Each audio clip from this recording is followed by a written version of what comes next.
here. And what do we have on the docket tonight? First up, sentence correction. Emily's going to take us through idioms, odds and ends, and wrap it all up. Then we're going to do things a little bit out of order what we printed here. I'm going to jump into critical reasoning, take us through some minor question types. And then we'll do a course evaluation on the web. And then when we come back from a break, I'll take us through the last bit of thinking about preparing for the GMAT itself, which is why we're all here, focusing on developing your game plan. We'll have some time for, I'm hoping for a bit of a sample problem set. I'll save a surprise for that, and a couple of final tips. So without further ado, take it away, Emily.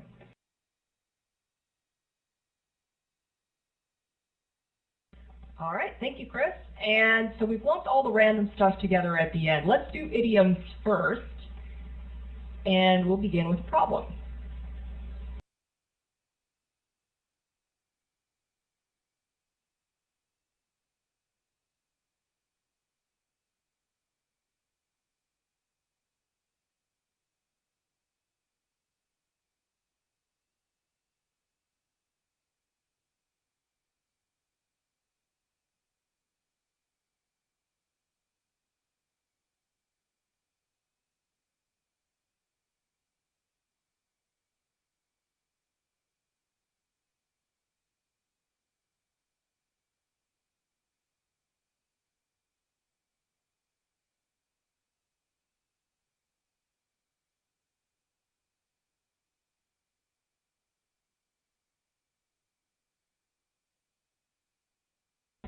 All right, so here's where we ended up. You guys are a little bit split on this one.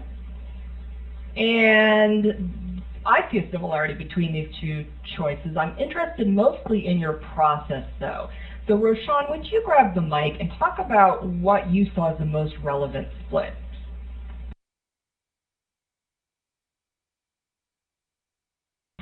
Hey, Roshan, let me know if you've got a working mic tonight. And if not, let me know so I can ask that of someone else.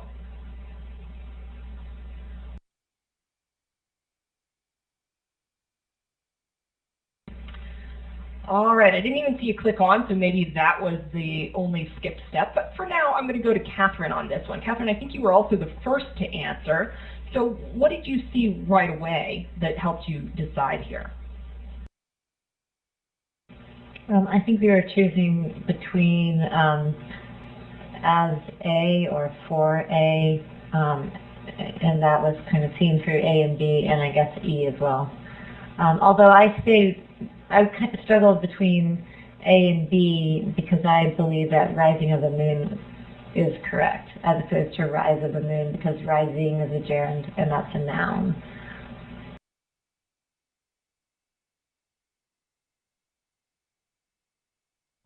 Yeah, and I'm glad that you brought that one up as well, because that's the similarity I see between these two things.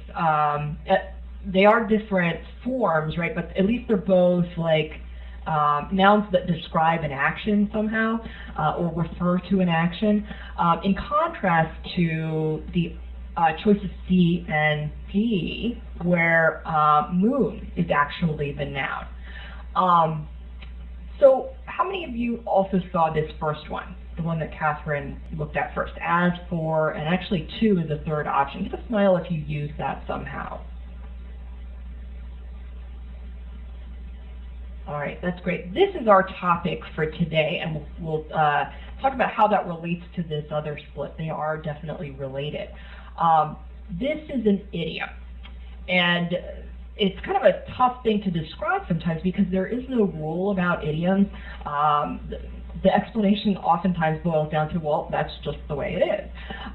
So there's a lot of memorization involved in idioms, and in your book we've got a very complete list of the idioms that actually do show up on the GMAT.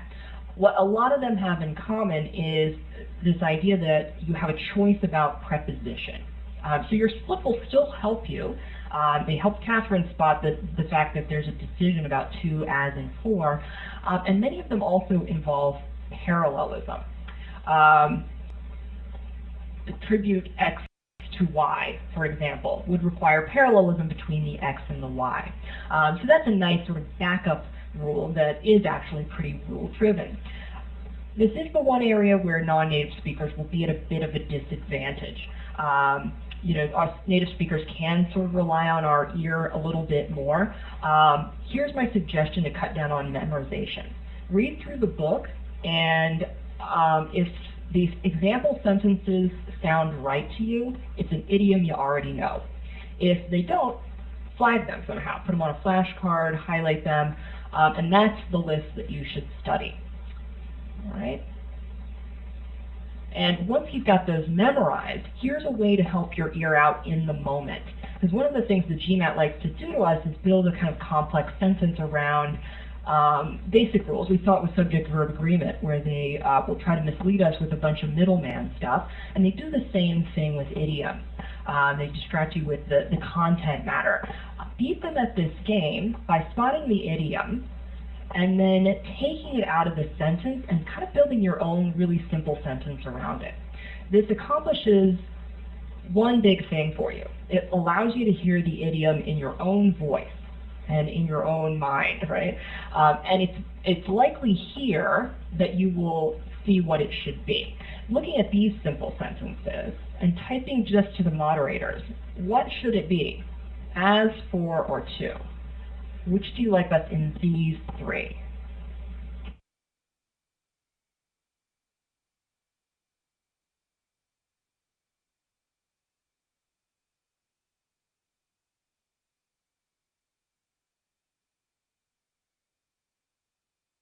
Yeah, this is really interesting to me. You guys split originally between choices B and E, which means you guys disagreed whether it should be for or as.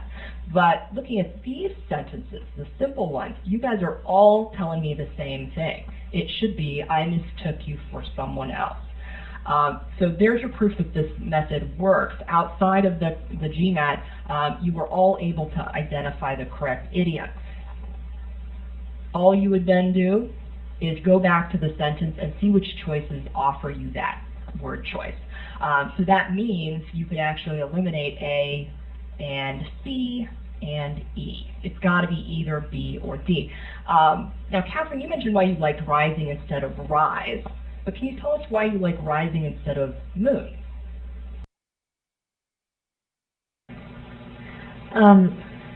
Because you mistook the rising of the moon rather than mistook the moon itself. So I think it was the fact that the moon was rising that they thought it was a missile attack rather than just seeing the moon in the sky. And also, even though D says moon as it was rising, it sounded better. B just sounded better to me. I think that reason you gave us first, that it makes more sense that it's the action of the moon that would be mistaken for something active like an attack rather than just the plain old moon itself. The moon would have to be doing something to look like an attack. Even more grammatically, just look at the types of nouns we're dealing with. Here's the parallelism in action. The fact that attack is a noun, but more importantly, an active noun or an action noun, is your clue that you want to pick a more active noun, like the rising. Moon is something static. It's got rising in the modifier of it, but that's not good enough. All right, so Ganesh is asking a great question. If you didn't know the idiom, and in fact, let me make your chat go to everyone now, because I'd like you all to see that kind of stuff. If you didn't know the idiom, how would you rule it out? If you didn't know the idiom, I think what you'd have to do is look at the parallelism first. Okay, you can see why it's better if you know the idiom, because you'd rule out more stuff that way. But I think you could eliminate C and D just on the basis of parallelism, and then your only decision is should it be as or should it be for. And maybe then you'd come back to this idea that Catherine mentioned. Oh, rising is a better way to say that than just the rise. And so you're eliminating choices still by those alternate means. All right, Ganesh, let me know if that helps. And if anybody has any questions, let me know. Great. So when it comes to idioms, there's a long list, but there are some that are more favorite than others. We saw in the opening and actually in a previous class that when you're estimating, it's estimate to be that is correct. The GMAT does not like to estimate X at. It's also wrong to credit X for something, to credit Joe for the article. What would you say instead? Type into the chat window.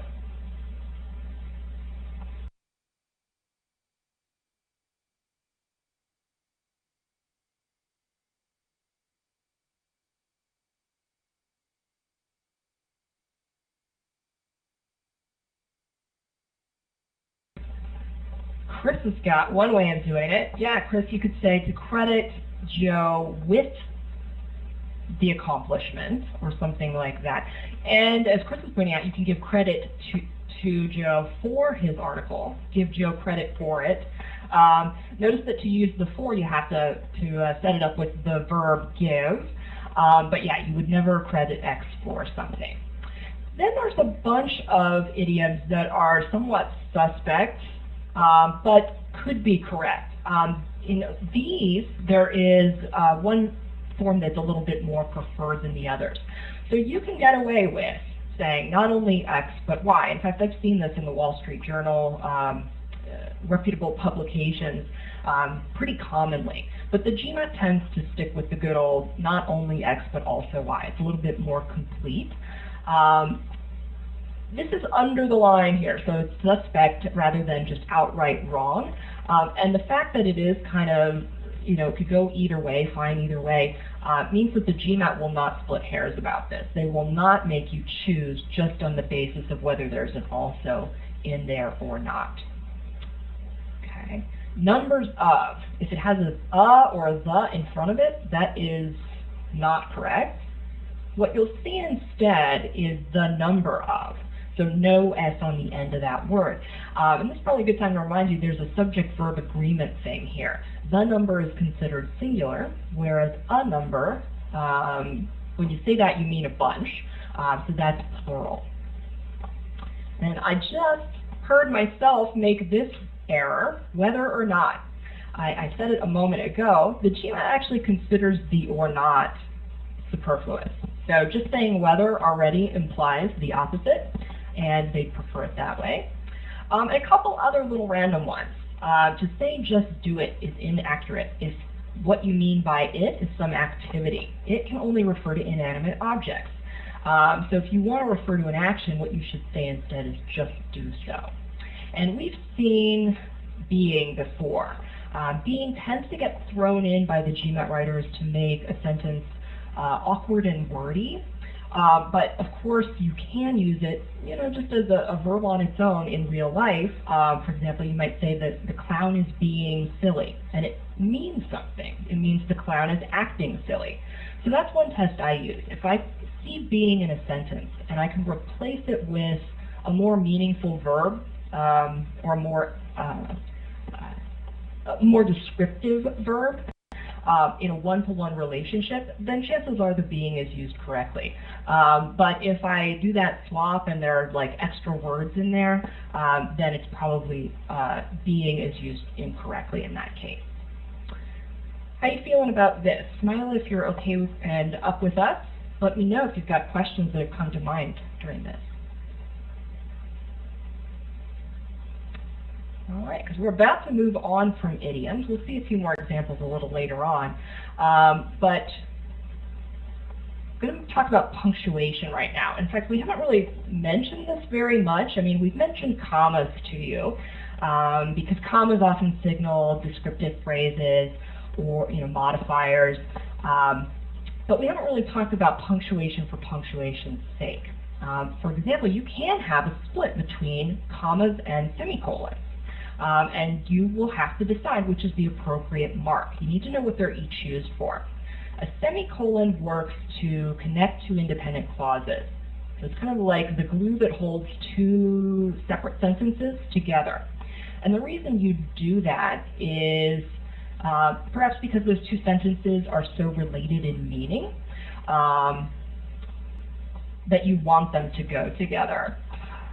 The key to doing this, though, or using the semicolon, is that the second clause has to be complete. So this first example, doing everything together, doesn't stand alone. This would be appropriate following a comma, because then it would serve as a modifying or subordinate clause, or subordinate phrase.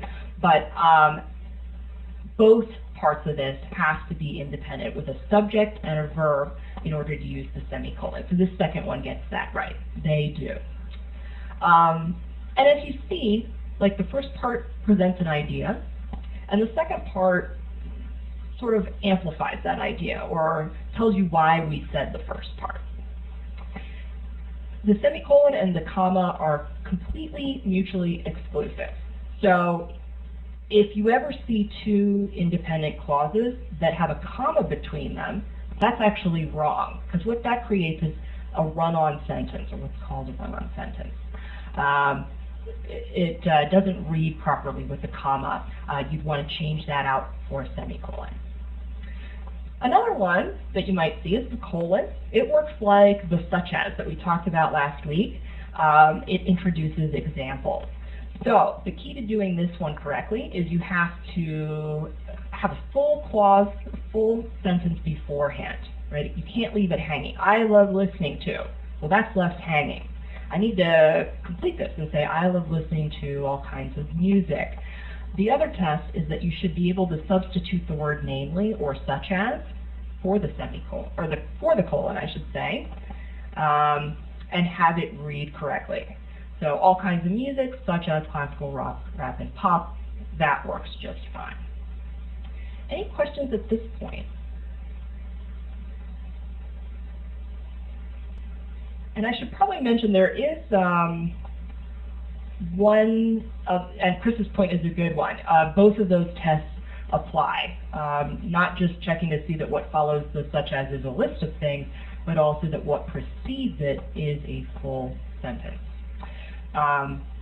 The other mark that shows up, and Chris, let me know if you have more recent data on how often, is the dash.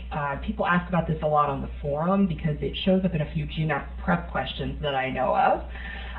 My rule of thumb is probably just a little bit more practical than theoretically correct. What I do, and Chris, you can even correct me if there's a better way to say this, I just treat the dash as if it's like a parenthesis.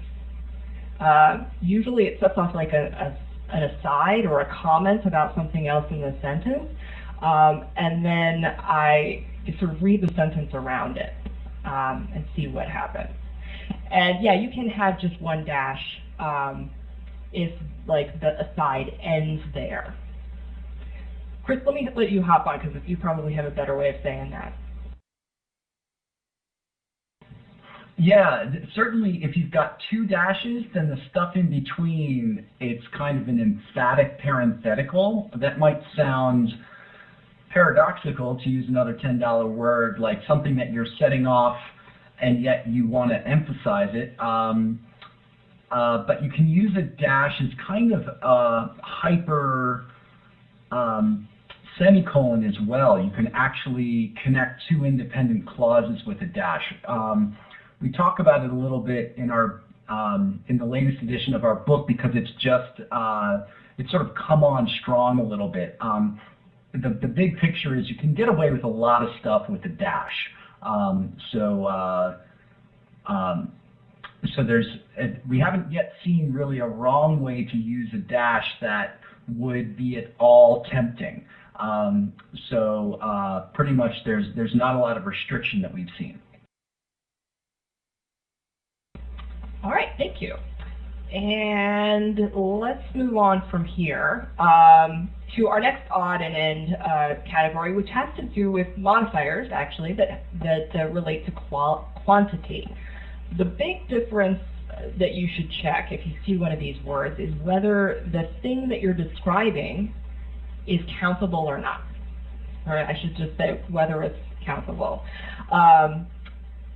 And there's a simple test for countability. You try counting it. So since you can go 1 hat, 2 hats, 3 hats, you can count that, and you would go with this set of modifiers on the left.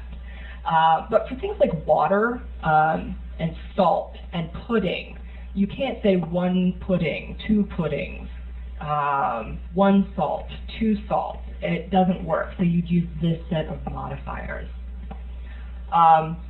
In fact, as I was saying that, it occurred to me, I've heard people say, I ate 2 puddings today, or something like it. What do you think they really mean? Type in the chat window if you have any idea, or just grab the mic.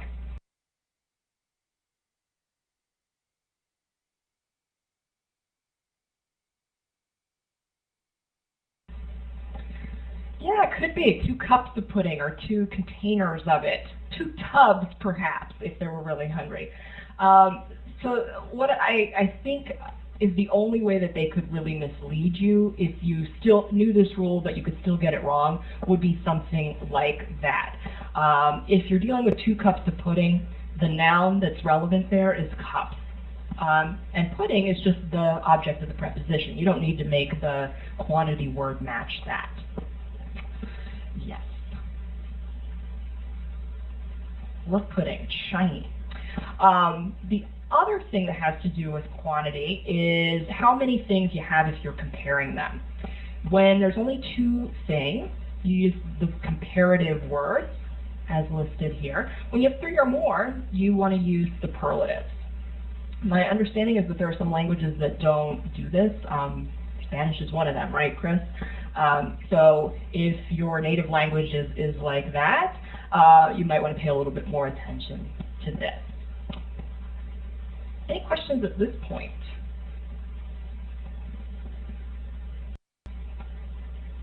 All right. Let's move on to questions. So here's our next one.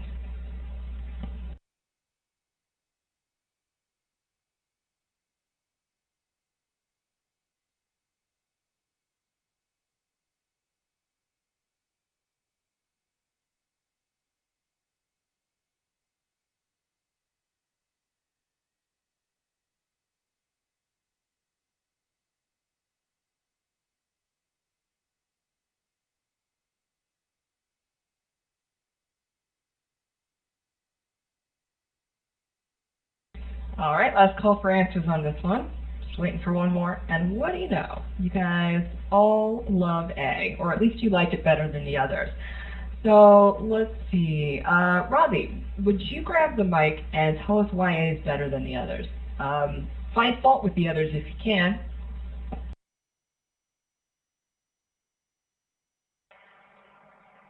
I had a look at the others and they didn't really look very pleasing. First off, if we just start with, I went with A, so if you just look at the second clause, which is auditors may, for instance, allow a questionable loan to remain on the books in order to maintain a bank's profits on paper, that can certainly stand on its own, but it's also related to the first clause, which is growing competitive pressures may be encouraging auditors to bend the rules in favor of clients.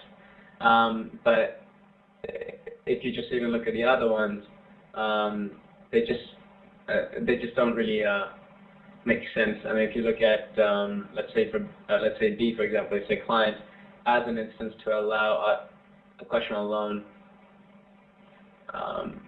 to remain on the books. The second clause doesn't really stand on its own, and it's the same case with C, D, and E. So some of those actually don't even make much sense in the sentence. Oh.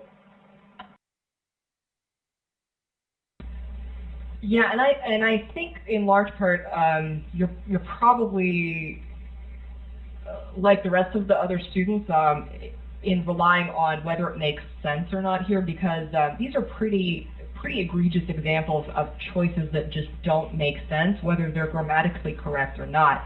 In large part, the reason they don't make sense is that there are grammar problems with them.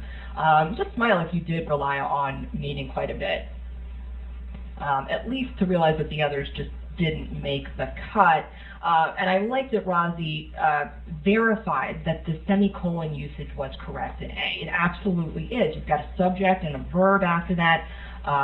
They are related in meaning. All of the criteria for using a semicolon are met here. So actually, let's take a look at E, the only other choice that had a semicolon in it. It actually fails that test by using which might, well, what might? There's a verb here, but it's probably supposed to refer to clients, right? But there's no subject after that semicolon, the way we have auditors in A. So this is actually an incomplete clause, and the semicolon is used incorrectly. Furthermore, we've seen which. We know the rule is to use a comma with that. So wrong mark for a couple of reasons. Anybody want to discuss this one further, or are you okay with this one? Just give a smile if you're okay with it. Hey, Catherine, in which choice are you thinking? Let's look at that as like a choice F.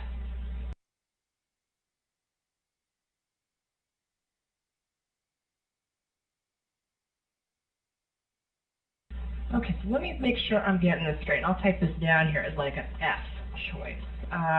Bend the rules in favor of clients, such as to allow a questionable loan. I'm including some of the words that follow, just so I can read it. Bend the rules. There's something about this that is still striking me as wrong, and I'm going to let Chris hop on with his thoughts as well. I think the such as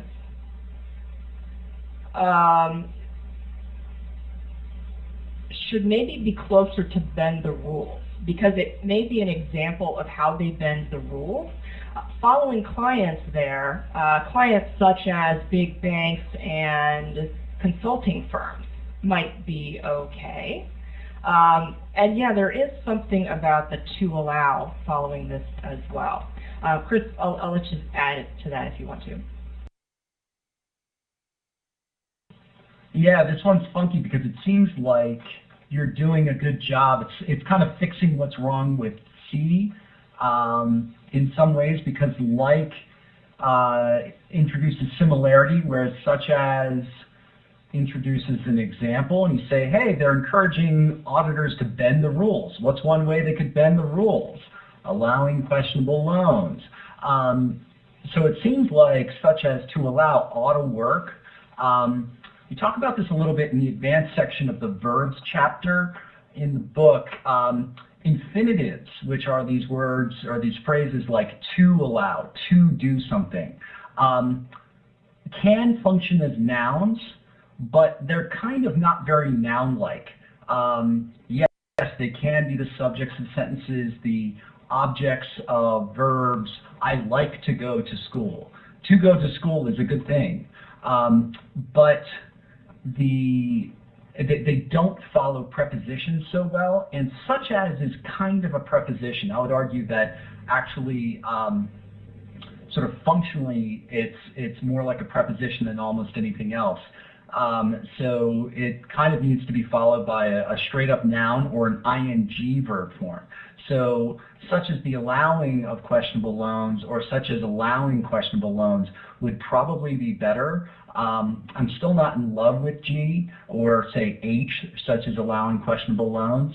Partly because what that winds up doing is this thing after the such as is no longer that parallel to bend the rules.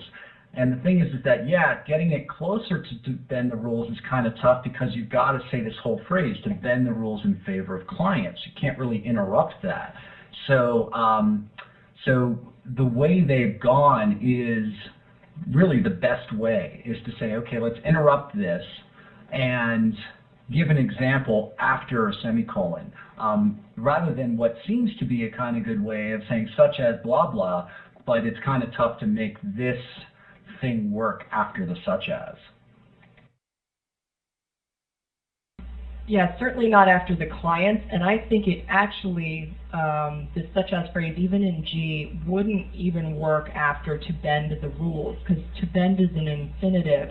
I could see such as the allowing as being an example of types of rule changes. So for example, there have been several changes caused by competitive pressures. such as the allowing of this and the allowing of that. And so you'd even have to change more than just the placement. You'd have to change the words here. All right, so pretty easy question. You guys all nailed this one. A good example of one that, like, when you dig into it in review, you might, review concepts that aren't crucial to getting the question right. But it's a great exercise. And so here we see it. The semicolon was all about the words that followed it. And that's why punctuation isn't really just for punctuation's sake. I think it's really about the words that are used around it. Let's do this one as our next example.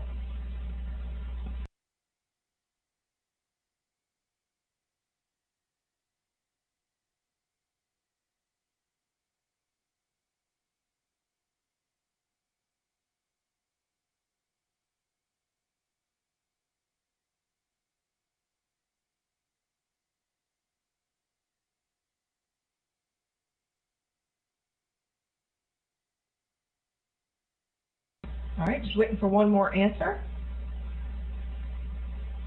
All righty, so we do have a favorite on this one. I'm going to hold off on saying what it is. John Roth, do you have a working mic tonight? Just smile if you do, because I'd like to hear what you used as the issue. Okay, I'll hop off.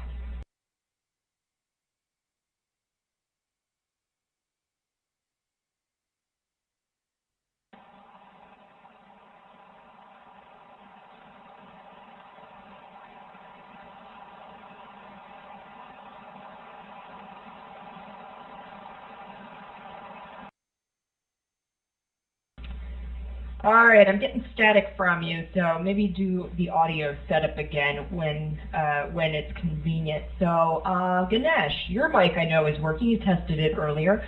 What did you see as the big split here?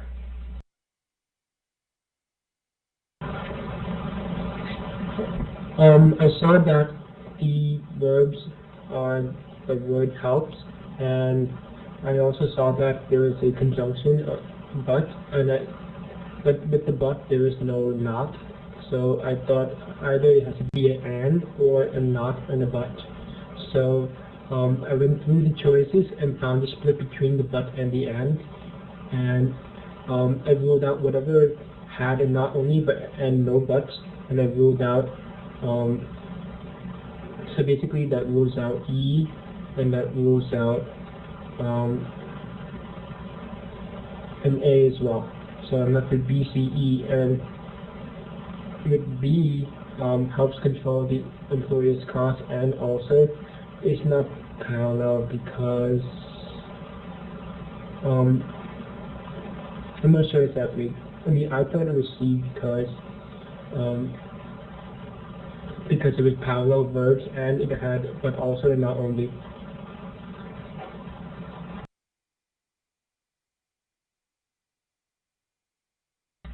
Okay, yeah, and I think that's a great thing to notice in the original. The but also is a non sequitur here without the not only to tell you that it's coming.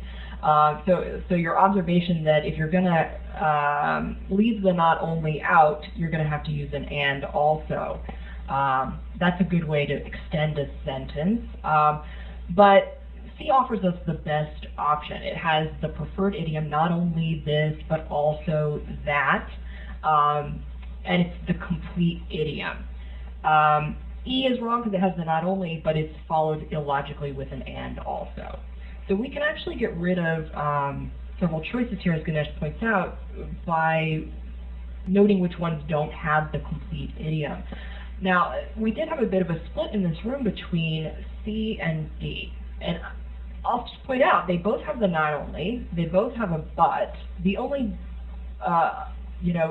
thing missing from the idiom in D is the also. But I said earlier, if you can get away with that. So how would you decide really between these two choices? What's the compelling argument? And you can't tell me that the also is preferred. Put that aside. Okay, so what's the parallelism? Well, Ganesh got us started. He said, okay, the verbs are the same. So what's wrong with the parallelism, Catherine, in D? because of the placement of where not only is in front of the employer's cost, so I think those two words that need to be parallel would be cost and to limit, and they're not, so I think that would need to change.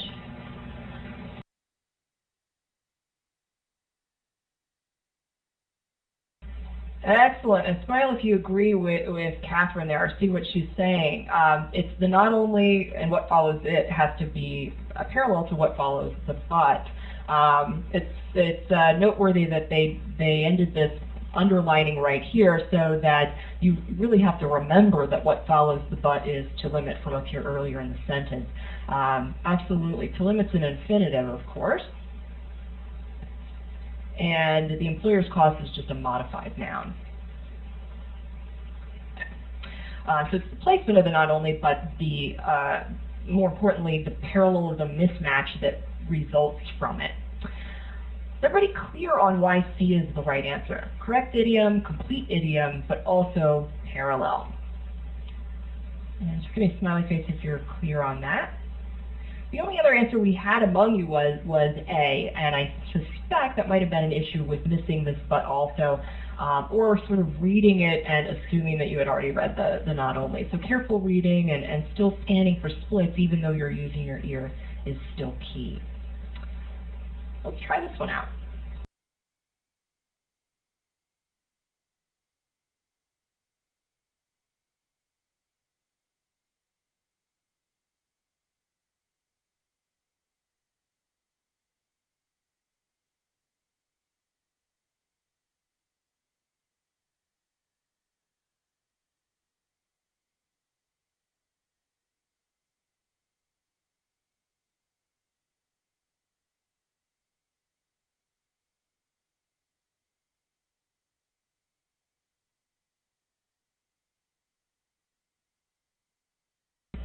Okay, I'd like you to make a final selection, and as you do, start typing in the chat window. I'm just going to go to the moderators.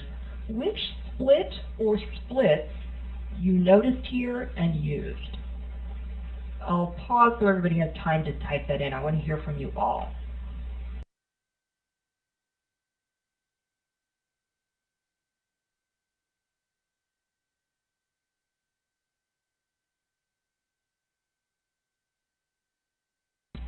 And if you went totally by ear, that's fine. Tell us that as well. Even when you go by ear, there may be certain words that hurt your ears more than others. That counts as a split.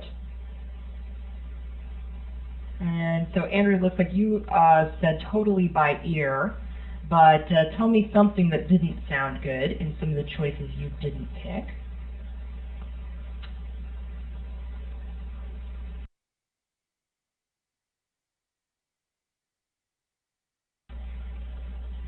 All right, so John Laurent, let's try that mic out again. You typed in a split right away. Tell us about that. The split that I noted was the then and as split. And I wish I could give you the rule that goes with that, but unfortunately I forgot it. It just, again, I guess by ear, that then sounded a lot better than the as, just in the way they put it, but I couldn't give you the rule, sorry.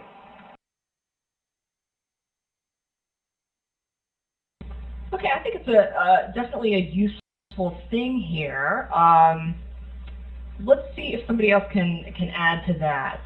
Ryan, you also mentioned nonetheless versus no less. Did you also deal with the than and the as that went along with that? Ryan, why don't you grab the mic?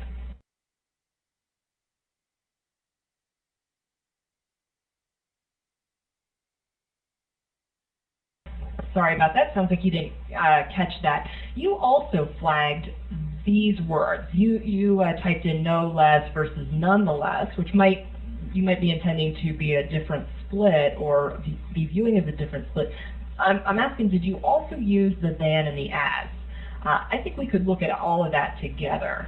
Tell us if you had any take on which it should be, than or as.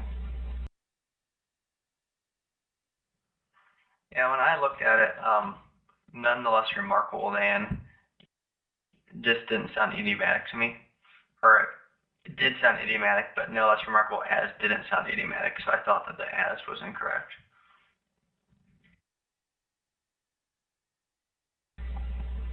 Okay, and let's see. Catherine, you also mentioned the as remarkable as, no less remarkable. What was your take on it? The same. I really just went by sound. I think no less sounds better to me, but I have no other rationale behind it. All right, cool. Yeah, and I think we can maybe break this down. No less than certainly gets the job done more succinctly than nonetheless than. So I think that's a valid reason to get rid of D. You could argue it's idiom. But on the subject of whether it should be a than or an as, think back to the comparison phrases that we saw last week. Remember we had like more than, less than, and taller than. We use than when we talk about things being unequal. Less than or less remarkable than certainly fits into that category, even if we have a no in front of it. So that's, I think, why you guys are flagging the as incorrect. We use as when we say something like we have an A and B, as remarkable as. They are the same amount of remarkable. As is used to show that things are roughly equal in some regard. So this would be correct just by itself at least. Give me a smile if you're with us on this. So we've eliminated none for wordiness. We've eliminated as because it's a poor thing to follow less remarkable.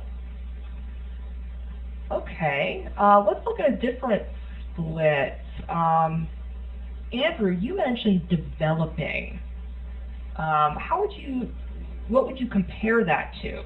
What is developing given it an option to?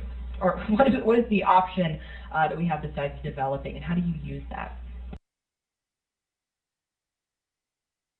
Well, I guess it was development versus developing, and when I think developing, I guess I think of the present versus the past. And so when they say has been the use of new technology, for some reason there is a conflict there to me.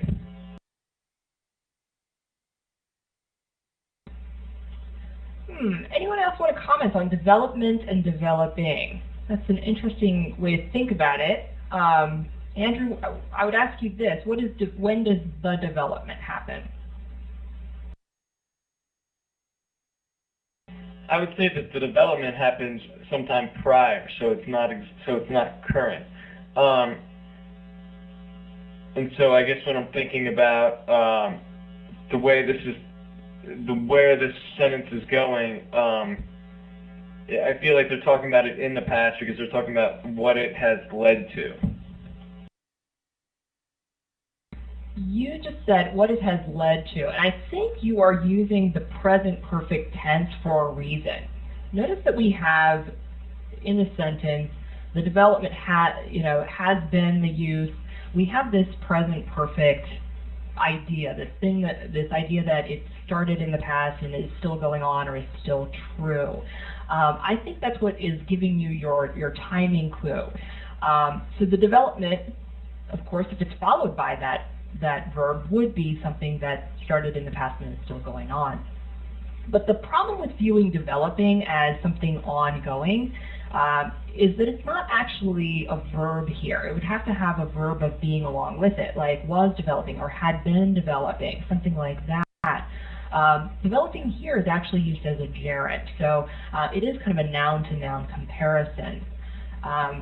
Is there something else that we could look at as we decide whether it should be this noun, development, or this gerund form of the noun, developing?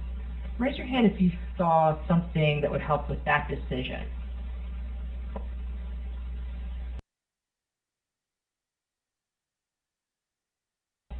Brian, it looks like you used that as well. So what was it that made your choice for you?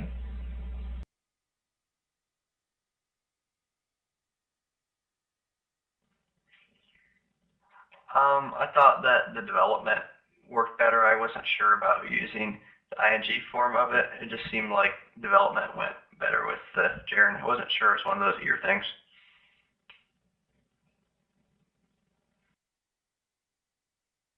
Okay, and I'm also seeing a side conversation between Ganesh and Chris about this. In general, the GMAT will prefer that if there is some action noun form of a word, what I mean by that is, like, let's take a verb. Here, developing is a verb. Are developing technology. That's your base verb, and you can turn it in a noun form, right? We can talk about the development. Action nouns are words that end in like meant, or shun, or nest. And the GMAT prefers those if they exist over using a complex gerund form, like developing the compact disc. So there is a general preference for development. But there's also another, like, more concrete clue here, and it's parallelism. The development is compared to something else later in the sentence. Notice that we have the use. We don't have using the new technology. If we had using there, we might actually go with developing to make them match. So not only do we prefer the development form of this noun, it also is given to us that we need to match this. Smile if you understand both of those points. So one is that while this would be generally preferred, we also have a secondary clue that we need to match the use. Okay, good. Because it's important to note that's actually a pretty clear-cut grammar issue. It allows us to get rid of B and D. We've already eliminated E as well because of idiom issues, and so we're down to A and C. We haven't really touched the idiom too much, right? We've eliminated for wordiness and for comparisons that don't fit the pattern of what we know comparisons should be. But strictly speaking, we didn't really need to know that it is an idiom, that X is no less remarkable than Y. Turns out that C is the right answer. Most of you guys are going with this. The simple reason to eliminate A is what several of you typed in. Very quickly, I think it's a safe bet that if you see what, try them trying to use that awkwardly as the subject of a sentence, you can write that off as wordy and awkward. The thing, also a little bit weird. So I believe the OG agrees with that assessment. The OG also flags in A and B the verb tense. They say that was is the wrong tense, should match has been. So all that adds up to C is the right answer. A little bit more obscure idiom there. So the good news is that they give you all these backup splits. It's pretty rare to see idioms be the only issue. So as long as you are looking for grammatical splits, putting idioms on the back burner, you shouldn't run into too many problems with them. Okay, and then you always have your spot, extract, replace method available to you. Yeah, and they're trying to mislead your ear a little bit by, instead of saying X is no less remarkable than Y, they sort of switch it to no less remarkable than X is Y or has been Y. Never mind, the idiom is still the same, but the order is a little different. All right, let's move away from idioms and let's try this one out.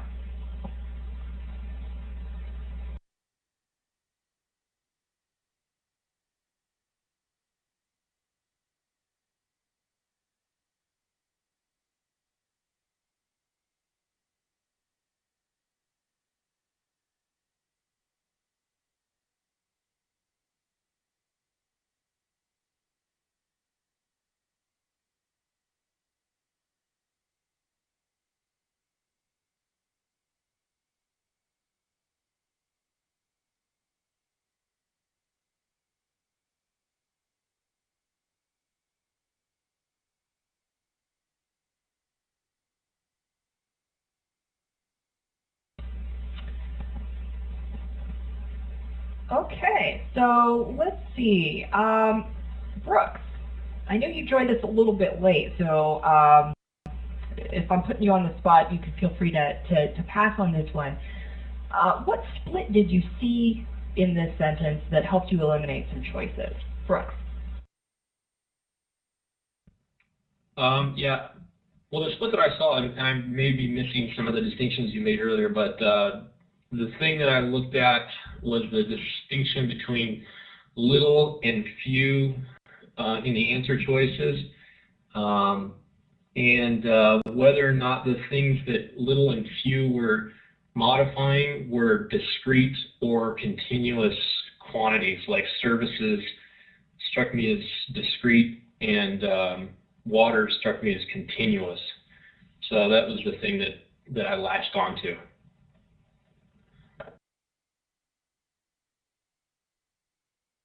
Yeah, so it sounds like you weren't here when we discussed that, but you nailed it on this one. Countable means, or discrete means countable, right? So you could talk about one service, two services, three services, but water is not countable. One water, two water, three waters doesn't work. So yeah, you do need the word few because it's the word you would use to talk about a scarcity of countable things. A couple reasons that A might be wrong, right? If you view little as the modifier of both of these, you have parallelism, right, because of the or. Worst case, you are using the wrong word to describe services, right? Little services doesn't work. Even if you pretend for a moment that little doesn't describe both of those things, you'd still have a parallelism problem, right? Little water is a modified noun and services would just be a plain old noun. So it's better to choose an option that has few describing the services. And that's reason enough to get rid of A, B, and D. I wonder whether anybody spotted something, though, between A and B. Let's say we had not eliminated these. There is a backup split. Did anyone see it and use it? Catherine, how do you use exist versus exist? Little water, A is little water or services exist. And I can't quite remember the rule, but I think it's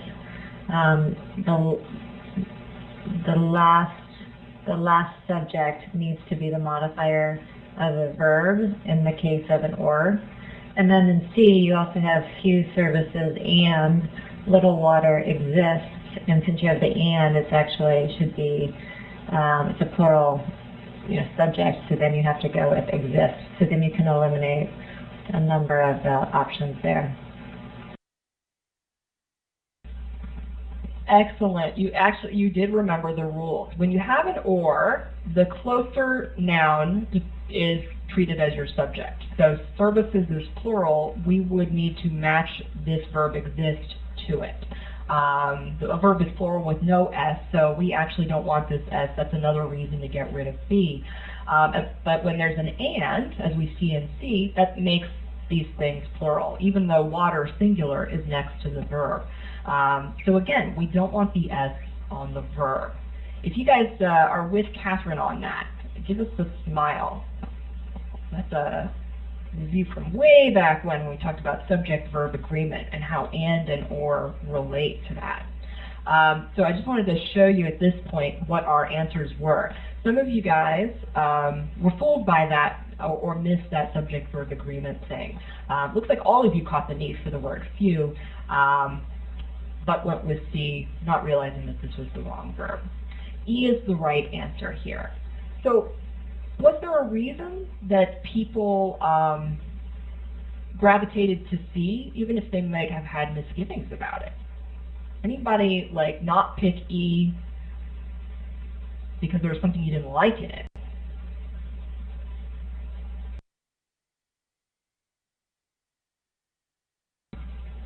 Like Catherine and Ganesh are both raising the same issue. Ganesh, what is it that you've heard about there?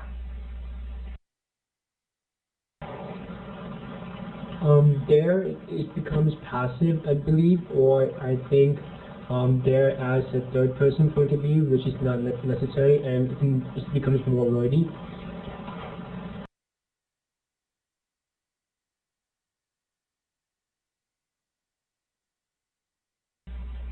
Catherine, did you have anything you wanted to add about that besides the wordiness issue?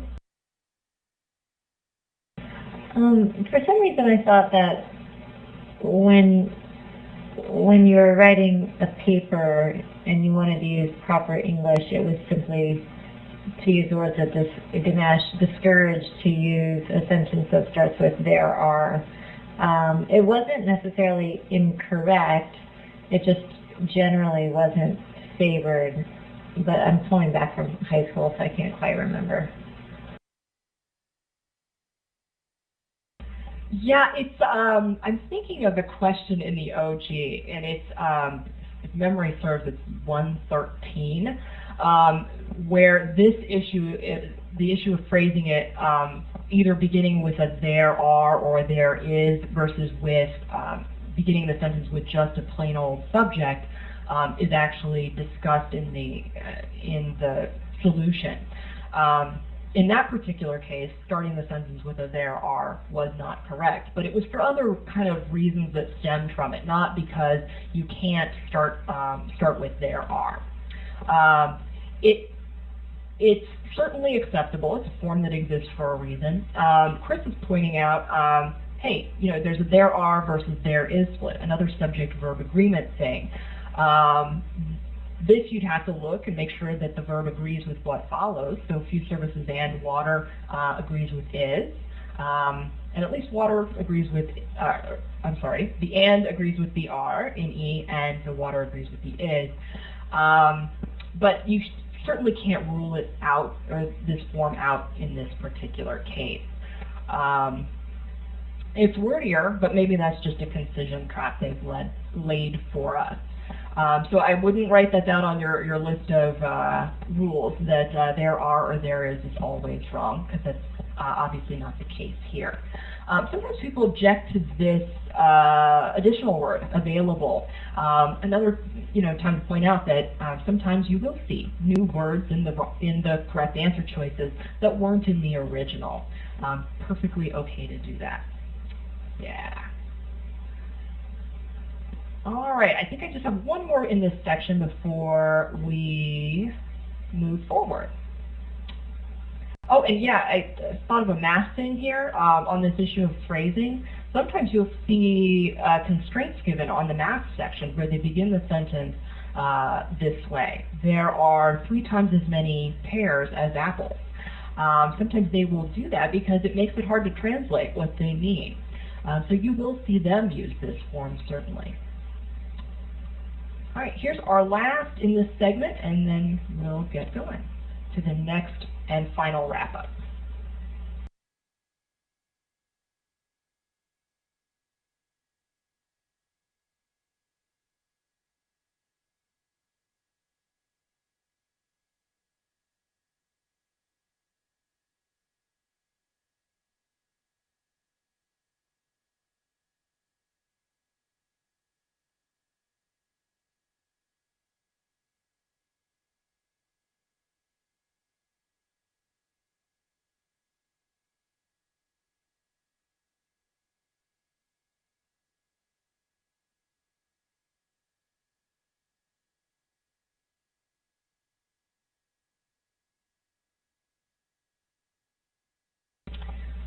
Okay, let's call for answers on this one. And Chris, Lake, would you grab the mic and tell us how you arrived at your choice?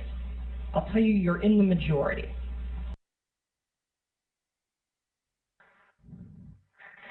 Sure. So I wanted to find something that had a that at the beginning because the first part of the phrase had the indicate, so at the beginning would indicate that. So that got me down to the last 2, and there wasn't much difference between them.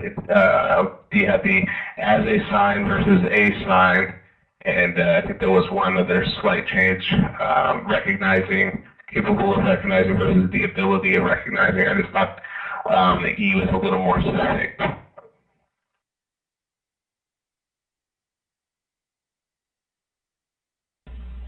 Everything you said was awesome. There are several idioms in this one. One of them is the studies indicate. The studies indicate that something is true. So you do need that at the beginning of this one. Check it out. You guys all seem to notice that same thing. This one in orange, this is a wordiness thing. You could look at this and rely on your rules. The ability is the noun form of are capable, or of this, capable is an adjective actually I should say.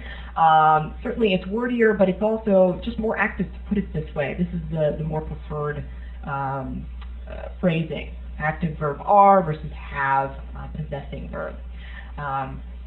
You could certainly say it this way, but it's preferable to say are capable of.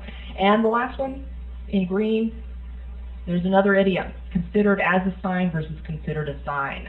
The GMAT does not like the as in there. So all that adds up to E is the answer. Any other comments on this one? Yeah, Catherine, you actually absolutely can have the ability followed by an infinitive. I have the ability to jump on one foot while tapping my head. Yes, so that definitely works. I'm not sure whether it's wrong in this case because it's not followed by an infinitive. Maybe Chris can weigh in on this. It strikes my ears a little weird, the ability of doing something rather than the ability to do. So I think you could probably add that on as our list of complaints about this as well. So probably all in all, 3 idioms here.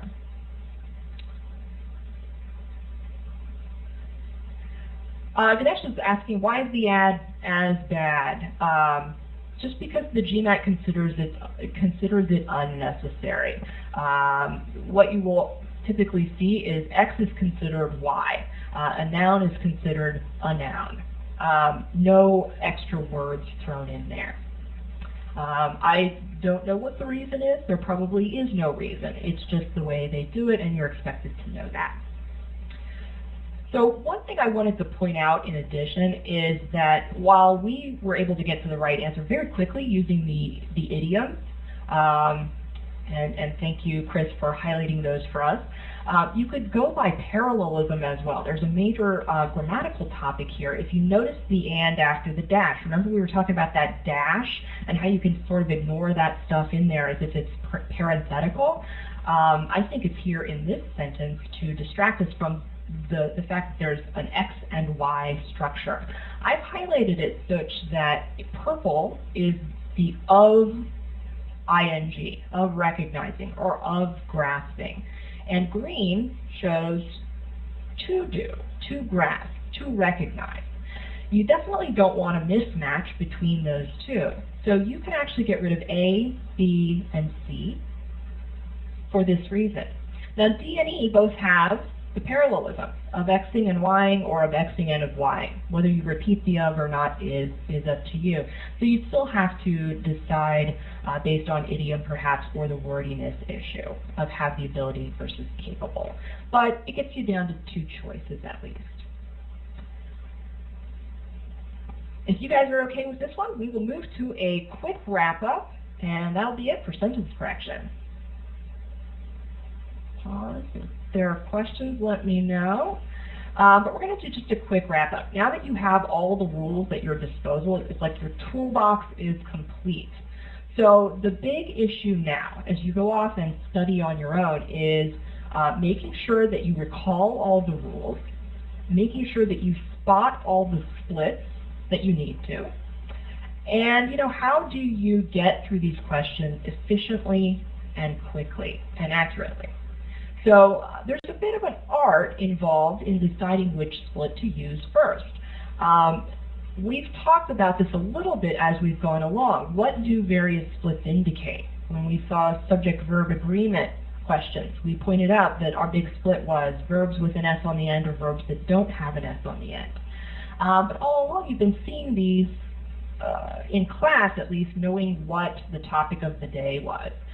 You should start moving into random sets of sentence correction questions where you don't know ahead of time, so that you practice identifying which issue that particular question is testing. And remember that meaning and concision follow in second and third place. It's grammar that trumps everything.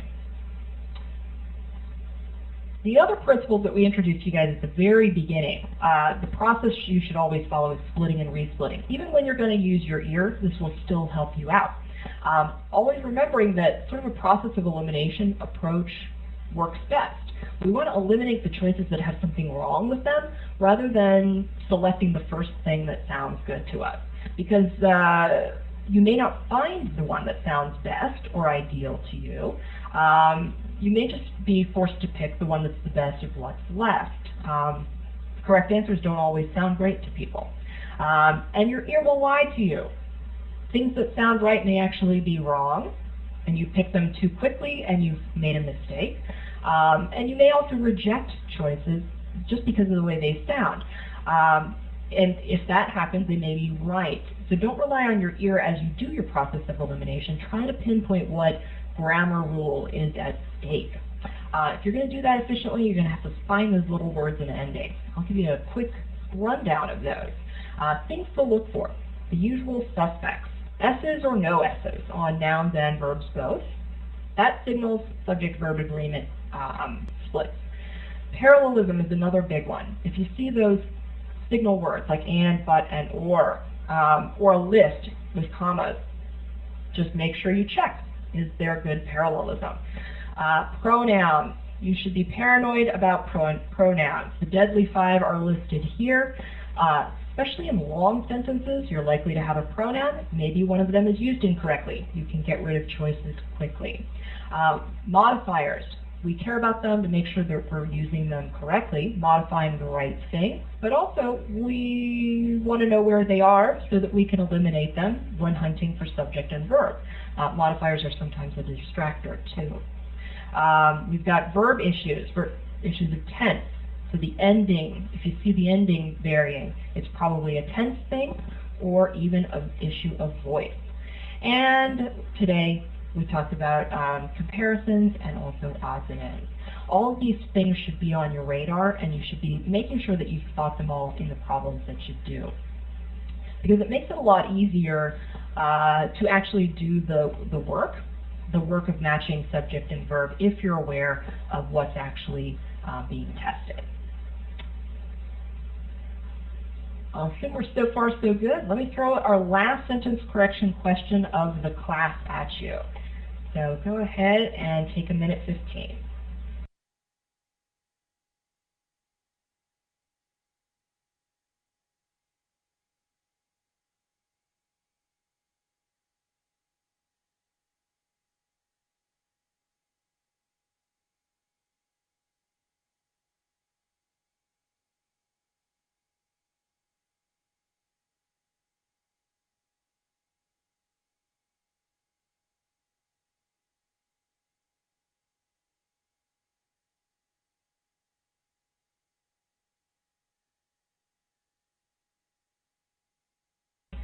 Yeah, I agree. It is a tough one, maybe more so than the number in the book indicates.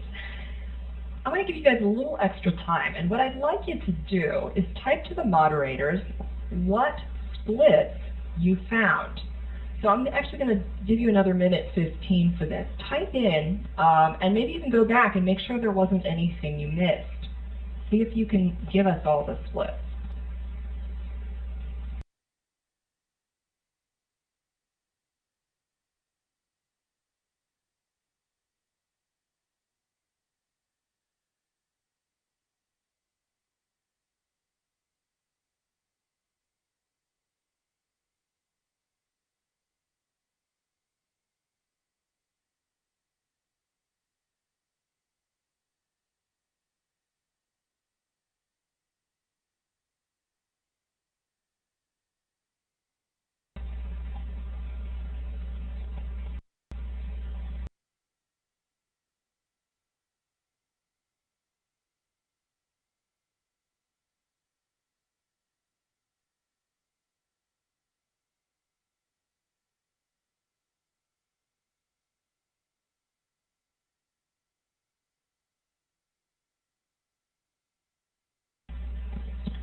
This is awesome.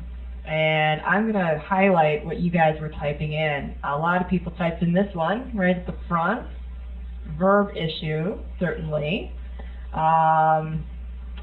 Let's see. Someone else, I think it was Andrew, you mentioned the location of nearly. Varies, certainly. That's an adverb. When position moves, when position changes, that can affect the meaning. Good thing to notice. Several of you noticed parallelism. There's an and here. So you should go looking to see what matches what.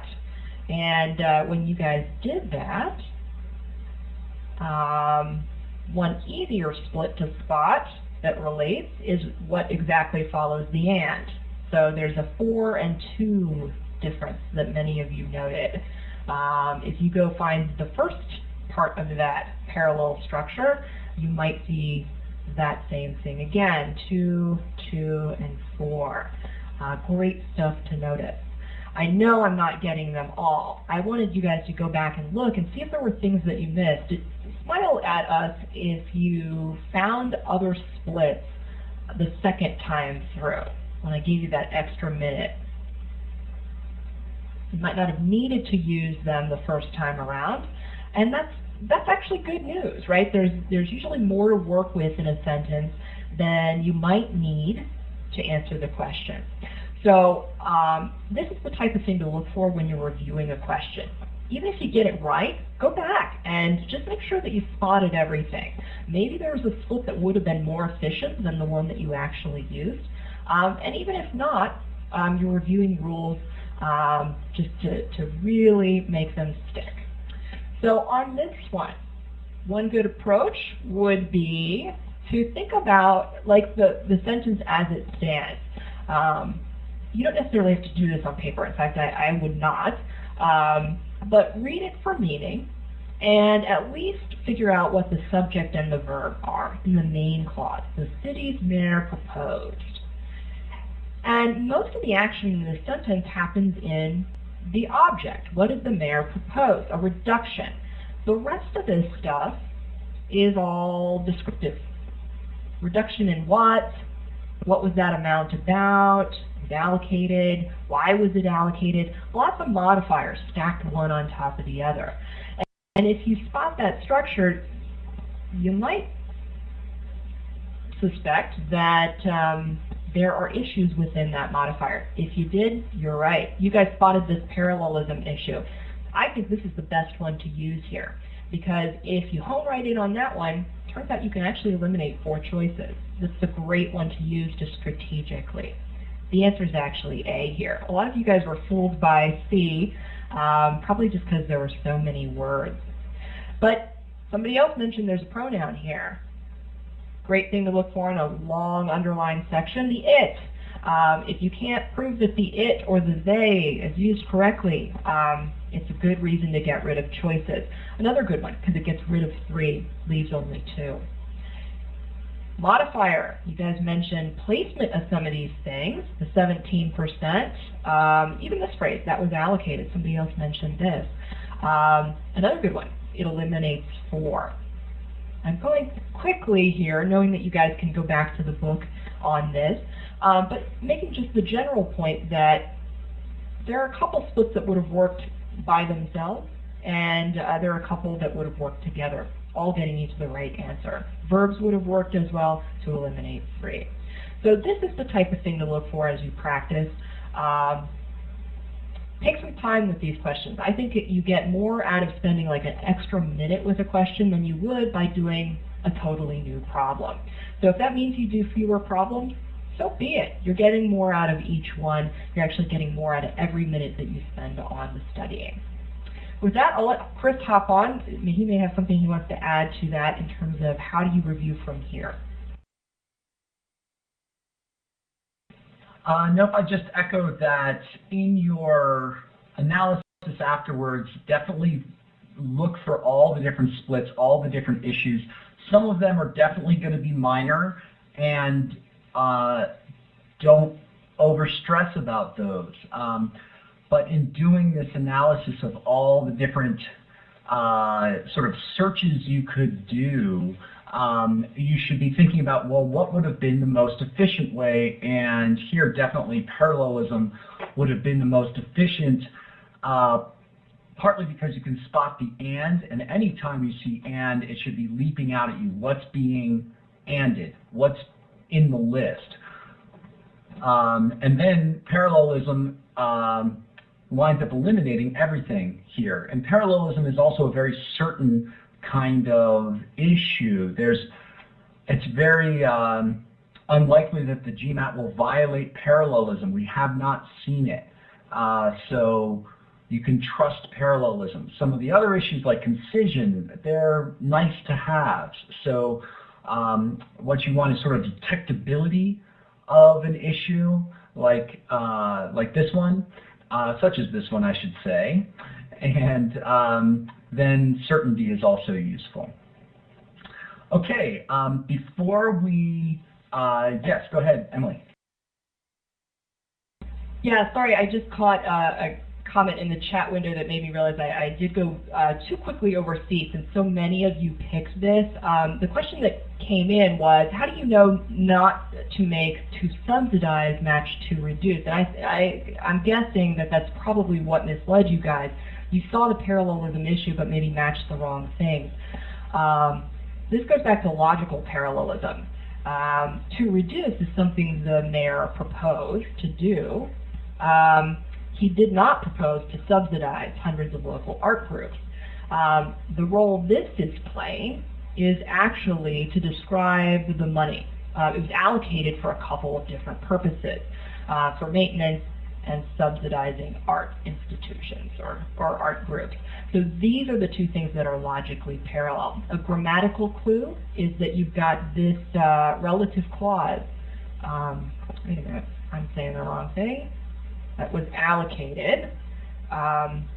Here's your modifier. The amount was allocated. Within that, we have allocated for what? Two things.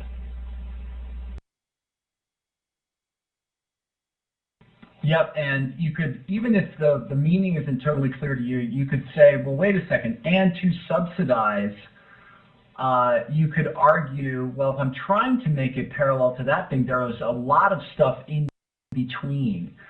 Maybe this is just kind of restating what you're saying, Emily. There's a lot of stuff in between that you could get mixed up on. Generally in a list of A and B, if you say A and B, you want to make B the longer thing. So if you've got a list of things, when you're writing, if you say A, B, and C, whatever the last item in the list is generally the best one to make long with all the modifiers hanging off of it like some long dress or something.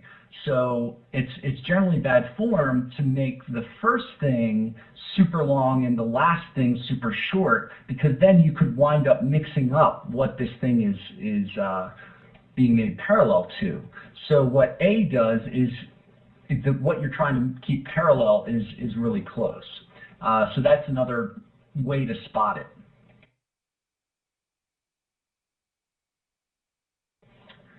All right, so before we take a break, I'd love to boogie through this critical reasoning minor question type stuff. We're just going to do a couple of questions here on these minor, or from these minor question types.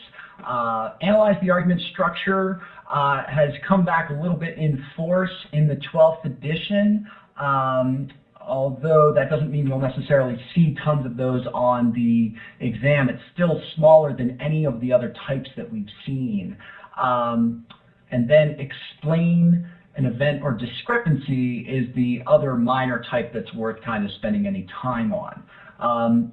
So let's go right into analyze the argument structure. What I'm going to do is have you read the argument and the question prompt first, and at a certain point along the way I'm going to reveal the answer choices. So I'm deliberately really trying to focus you on just understanding what the question prompt is about. And what you'll see is you'll see two bolded statements, and the game on analyzing argument structure can be varied, but the most common one of them is they give you two bolded statements and they ask you what their role is. So that's what you're going to see here. So first, read, and if you can, jot some notes, diagram what you see. Then I'll reveal the answers and give you some more time to actually get to an answer. So here you go. Go ahead and get started. I'll give you about 1:30 to go ahead.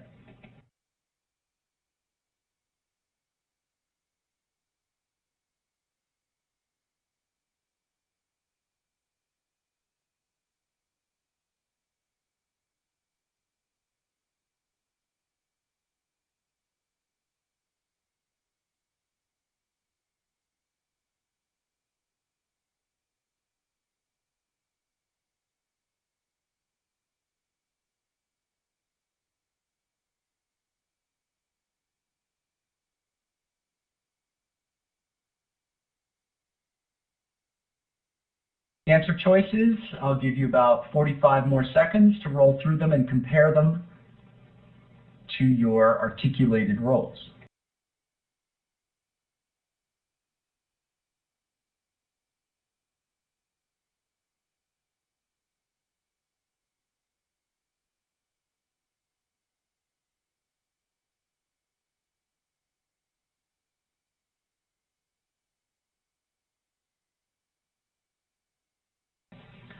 I'm going to give you a little more time here. Keep going.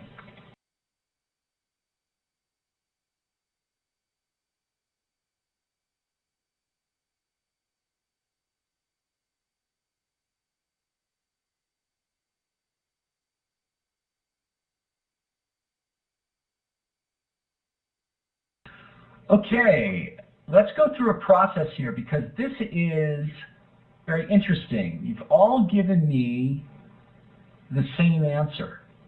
So either everybody's right or everybody's wrong. But the thing is that these are time-suck questions, as you can see. Generally, you've got a long passage here, a long argument, because if you're going to talk about two portions in boldface, it's not going to be a very short argument. There's going to be a lot of pieces. There will be a lot of pieces to it. And then these answers are phrased in confusing ways. So the game here is a lot about how to do these efficiently. So let's talk about an approach and then an alternative approach. So first, you read the question. And as we did, you see it's pretty easy to spot this particular subtype of analyze the argument. It says two portions in boldface. There are two portions in boldface. There's one example of a one boldface question, but it's pretty low numbered and pretty easy. So determining the question type is not the hard part about this. Then you want to diagram. So find the author's conclusion as you read. And in this case, you might read all the way through to find the conclusion and then go back and diagram.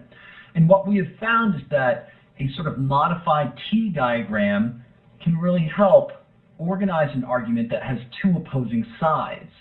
And that's very frequent in these two bold-faced questions because that's one great way to make it kind of complicated. So there are a couple of different points of view, but we'll look at the modified T in a second.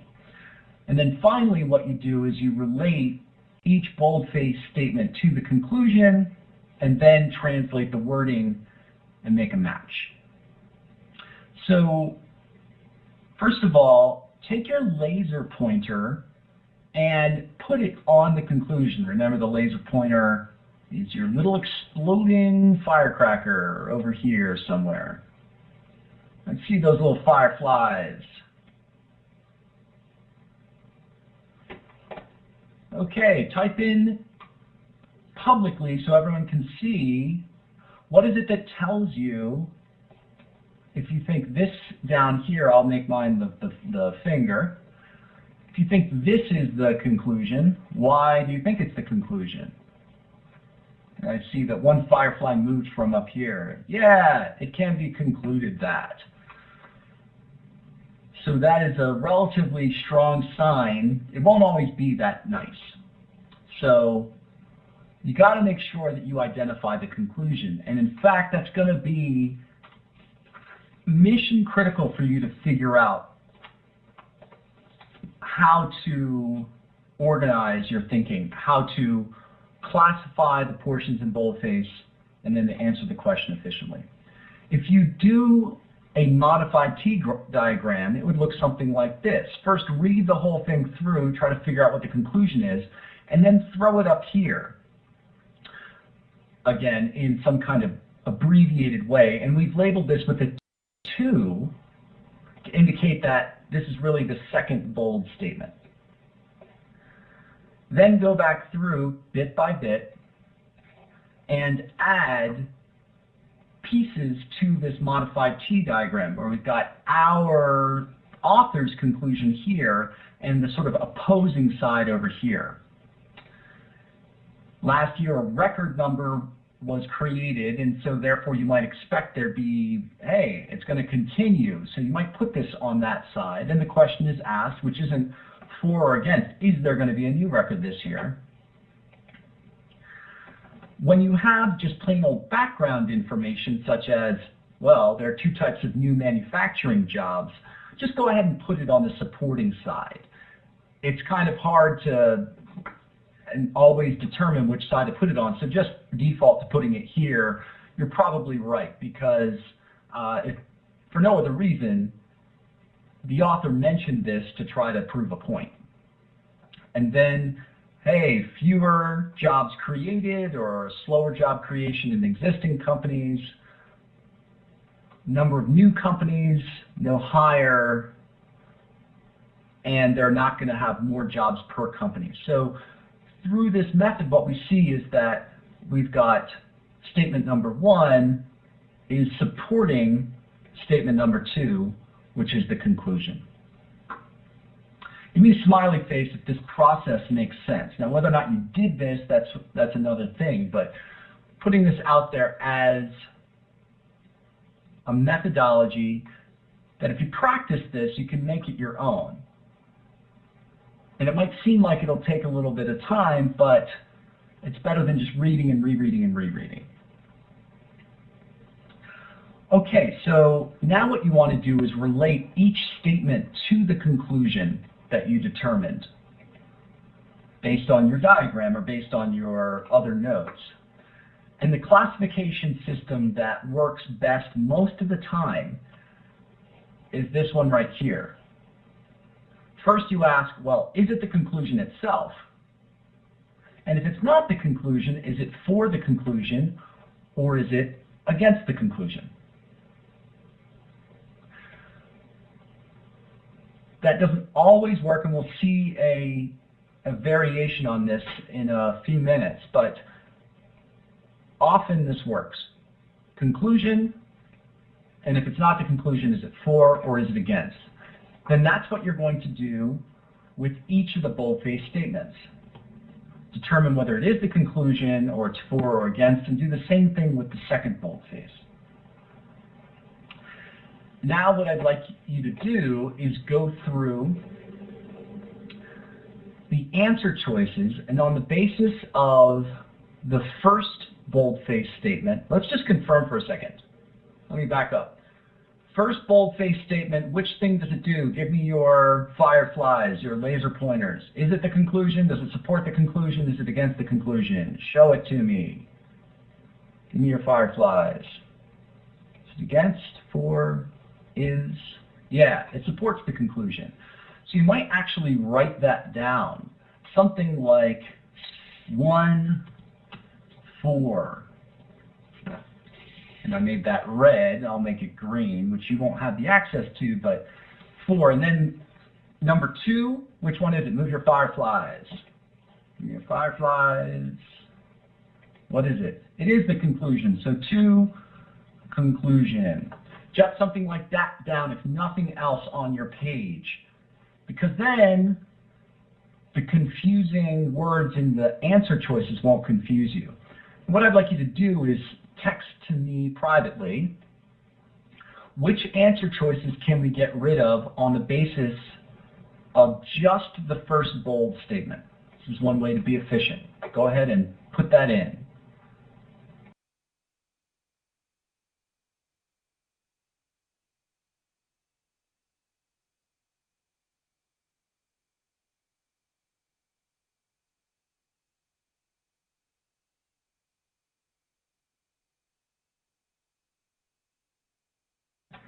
So again, which answer choices can we get rid of on the basis of this?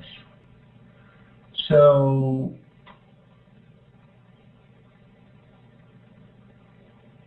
Ryan, jump on the mic and tell us why you wrote what you wrote. Well, we had said that number one is for supporting the conclusion. So C says it's an objection that the argument rejects. So it's not an objection, it's a support, so that removes that one. D says it's an objection that the argument rejects, remove that one. And then E says the claim that has been advanced in support of a position that the argument opposes. It doesn't really do that either. It's just supporting the conclusion. Yeah, you got to bow down before E. I mean, E is awesome in its verbosity and its wordiness. The first is a claim that has been advanced in support of a position the argument opposes. That is a really long way of saying the first is against the conclusion. I mean, you see all this stuff advanced, in support. You might think it's for, but it's actually against. So you can get rid of that one too. Don't get fooled. Go all the way through. Because some of you thought, oh, you could just get rid of C and D. So now what can we do with the second bold? Which one can we get rid of here?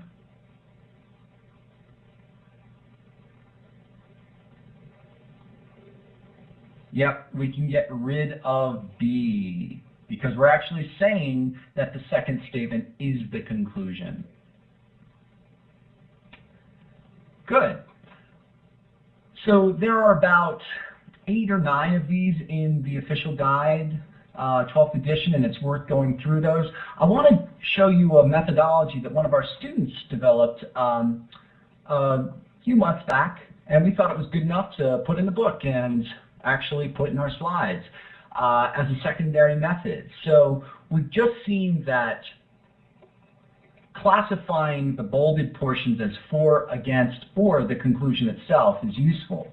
And that's because often the answer choices backing up here are easily classified that way. So provide, support, an objection that the argument rejects, that sort of thing. It's easy enough to say, oh, is that for, is that against? But sometimes the phrasing of the answer choices is more around whether or not those bolded portions are facts or not, whether they're facts or opinions. So as a secondary method, you might classify statements as fact or as opinion or as the conclusion. This can be helpful when the fact you're not sure whether it's for or against, but you're sure it's being stated as a fact. And you can pretty quickly pick out facts and opinions. And then sometimes the answer choices say things like the first is evidence or the second is a claim. And if the second one has been written as a fact, then you can get rid of it. So this is a nice ancillary method. And in fact, occasionally it works better than the for against conclusion methodology. So I'd still use this as your primary and then have this in your back pocket if you're finding trouble if you're having trouble classifying the bolded portions as for or against. Now, the last question I'd like to do in critical reasoning is and explain the situation or discrepancy. So take a look at the following question and give it a try. And I'll give you 2 minutes to answer this one.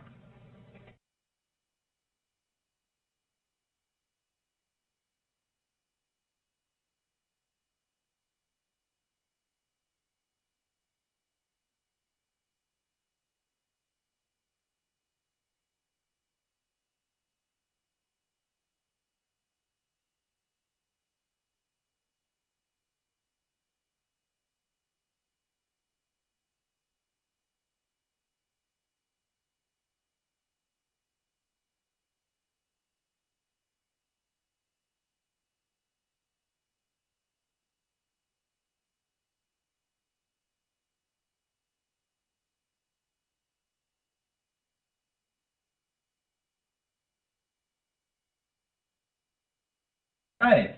Okay, so go ahead and put in your answer choices. Almost everyone. Well, let's go ahead. What's funky about this one? Type it into the direct message window for everyone to see. What's different about this sort of answer choice that's contributing to an explanation of a discrepancy or situation? What's different about this versus pretty much every other one that we've seen? Every other critical reasoning. What's weird? Yeah, Catherine's got it. There's no conclusion. So there really isn't a claim here. It's just more a bunch of facts. And we did see a bunch of facts when we did draw a conclusion, but what we were trying to do there was figure out a conclusion. Here, we're not necessarily trying to draw a conclusion, but we're trying to explain something. So the way I like to think about this one, I think the real key is rephrasing the question to highlight the discrepancy. So we want to really nail down what that discrepancy is, what's sort of surprising, and then the answer should be the reason. The answer should be well, because of this. So type in for just us to see how you would rephrase this question. How would you rephrase the discrepancy in as punchy a way as you can? Go ahead and type it in.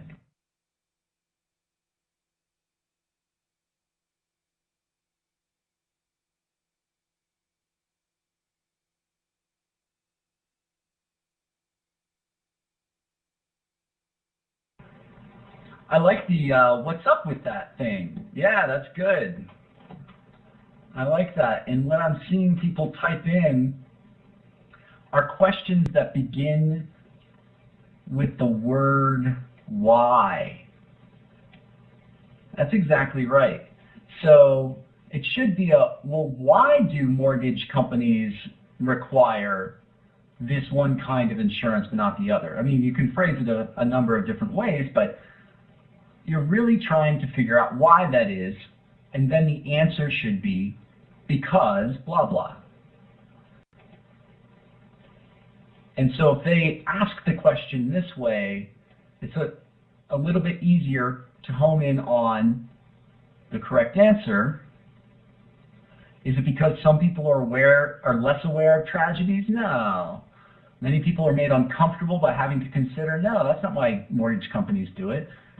Few wage earners are insured by their employers. In fact, that might even make things worse, might even be more of a reason to have death and disability insurance.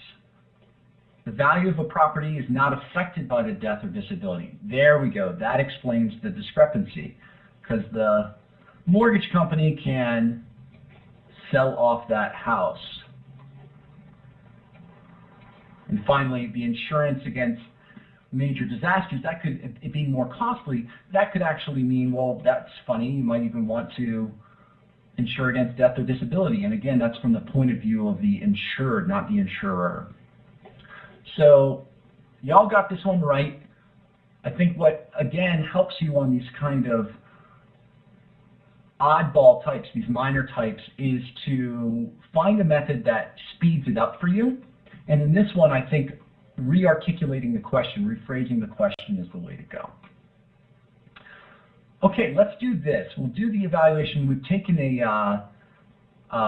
gone kind of long here before taking the break. Let's take our break, 5 minutes, and when we come back, we'll do the eval, which will be in a web browser. So let's first take 5 minutes and run and grab a glass of water or what have you.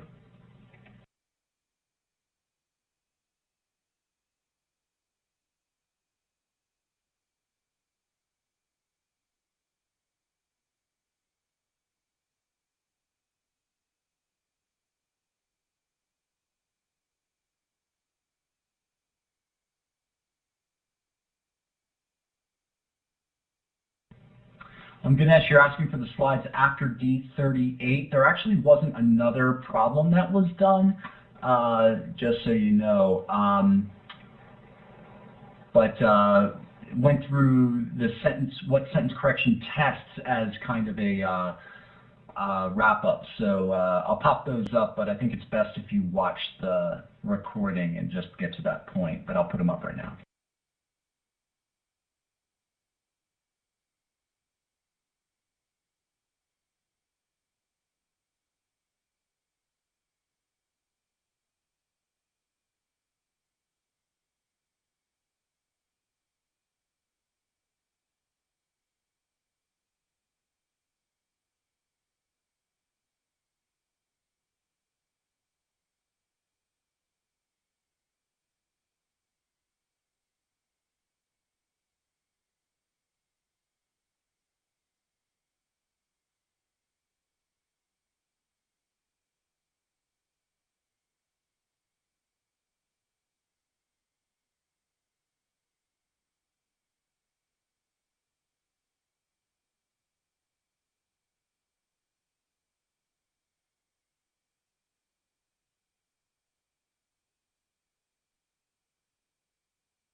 All right, so come on back. If you've clicked away, but you're actually there, go ahead and click the blue door to show that you're back. What we're going to do, I think, is not do the evals right now. We'll move them to the end. And I want to make sure that we give enough time to the preparing to face the GMAT and kind of general review stuff. And then the evals can run a little bit over if necessary. So I'm sure this is top of everyone's mind. Okay, the class is wrapping up. What do I do now? How do I assess where I am? How do I attack my weaknesses? And we talked a little bit about this last week, but then where do I go from here? How do I develop my game plan? So let's first talk about what you do when you've got more than 2 weeks till the exam. When the GMAT is more than 2 weeks away, what you're trying to do is take every type of question, every topic, every format, and try to move it up to the green. What that means is more accurate, get more of them right, and also do them faster. So this is what you've been doing for the last 9 weeks, is trying to move these babies up and to the right. And by doing so, doing harder and harder questions along the way. We talked a little bit last week and the week before about assessing your progress and attacking your weaknesses.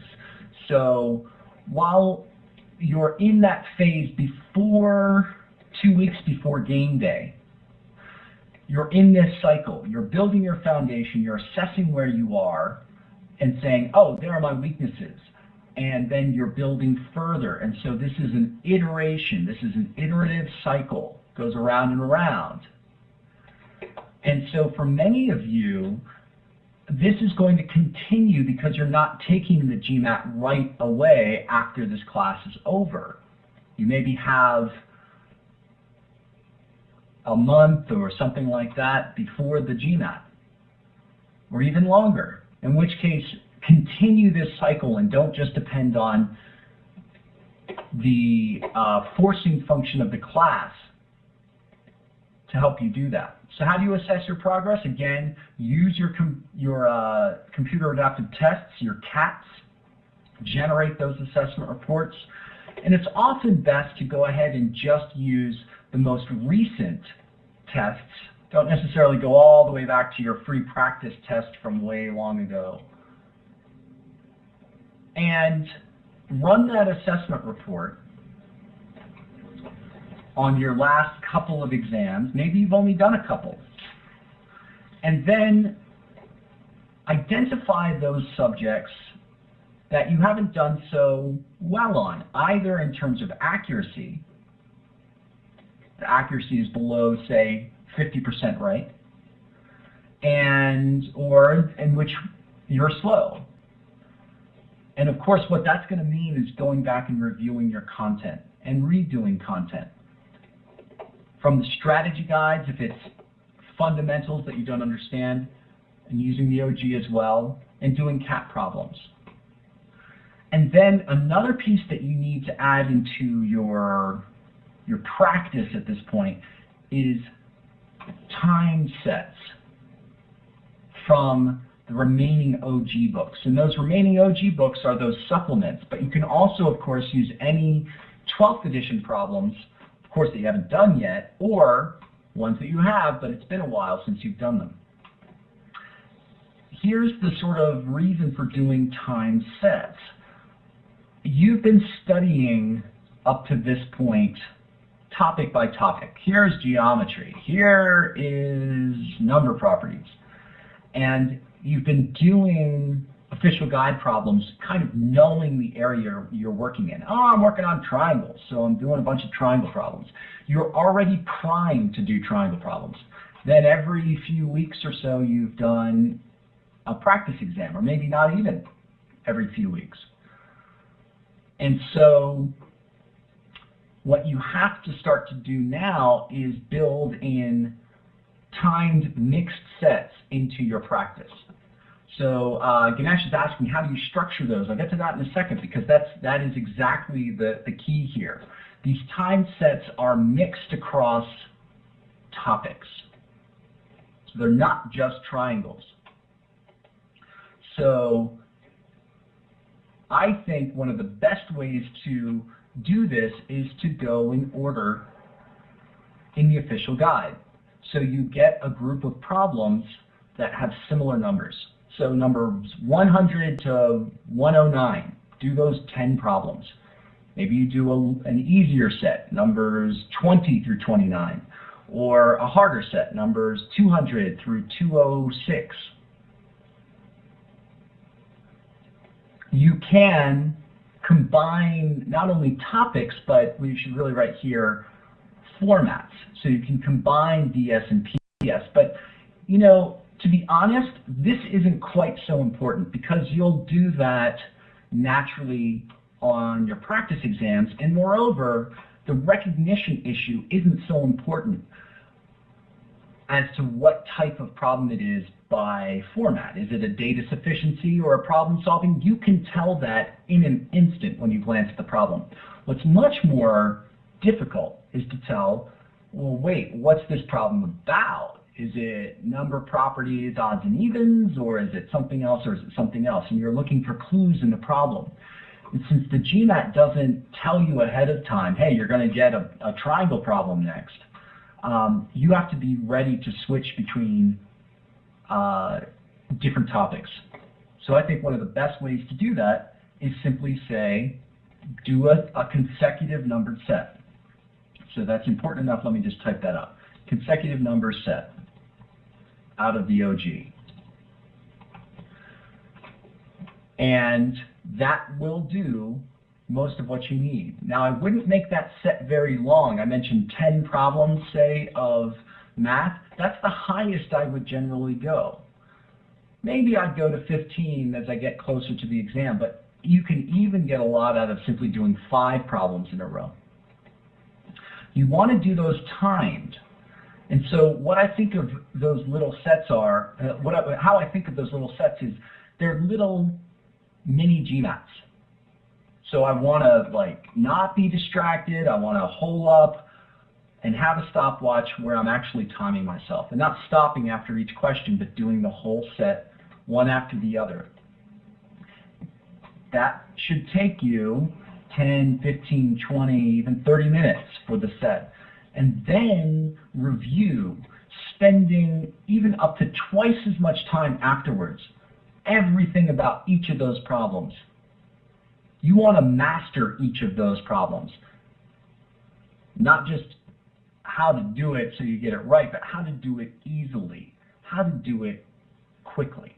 Those are the things that make the difference, so that you turn those problems by the end of this review process into your buddies. review those review questions that are on the course downloads page. Use those as ways to analyze problems and make sure that you've extracted all the juice from them. So for instance, on sentence correction, you're figuring out every issue that was tested, even potentially in the sentence correction, and then saying, which way should I have gone first? What would have been the most efficient split? How could I have done this more quickly and easily? Any questions on this? Give me a smiley face if this time sets process makes sense.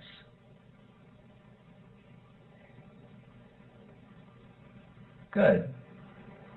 I think of this as your bread and butter. This is what you do day in, day out. You do a time set of math and you do a time set of verbal. Pick one of these and pick one of these. Do a time set of each day.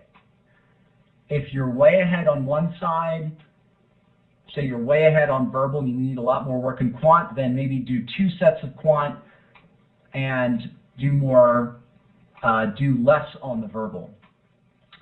Great question. Razi is asking, is there value in going back and reading the strategy guides again? I absolutely think so, but that should be driven by the results of this process.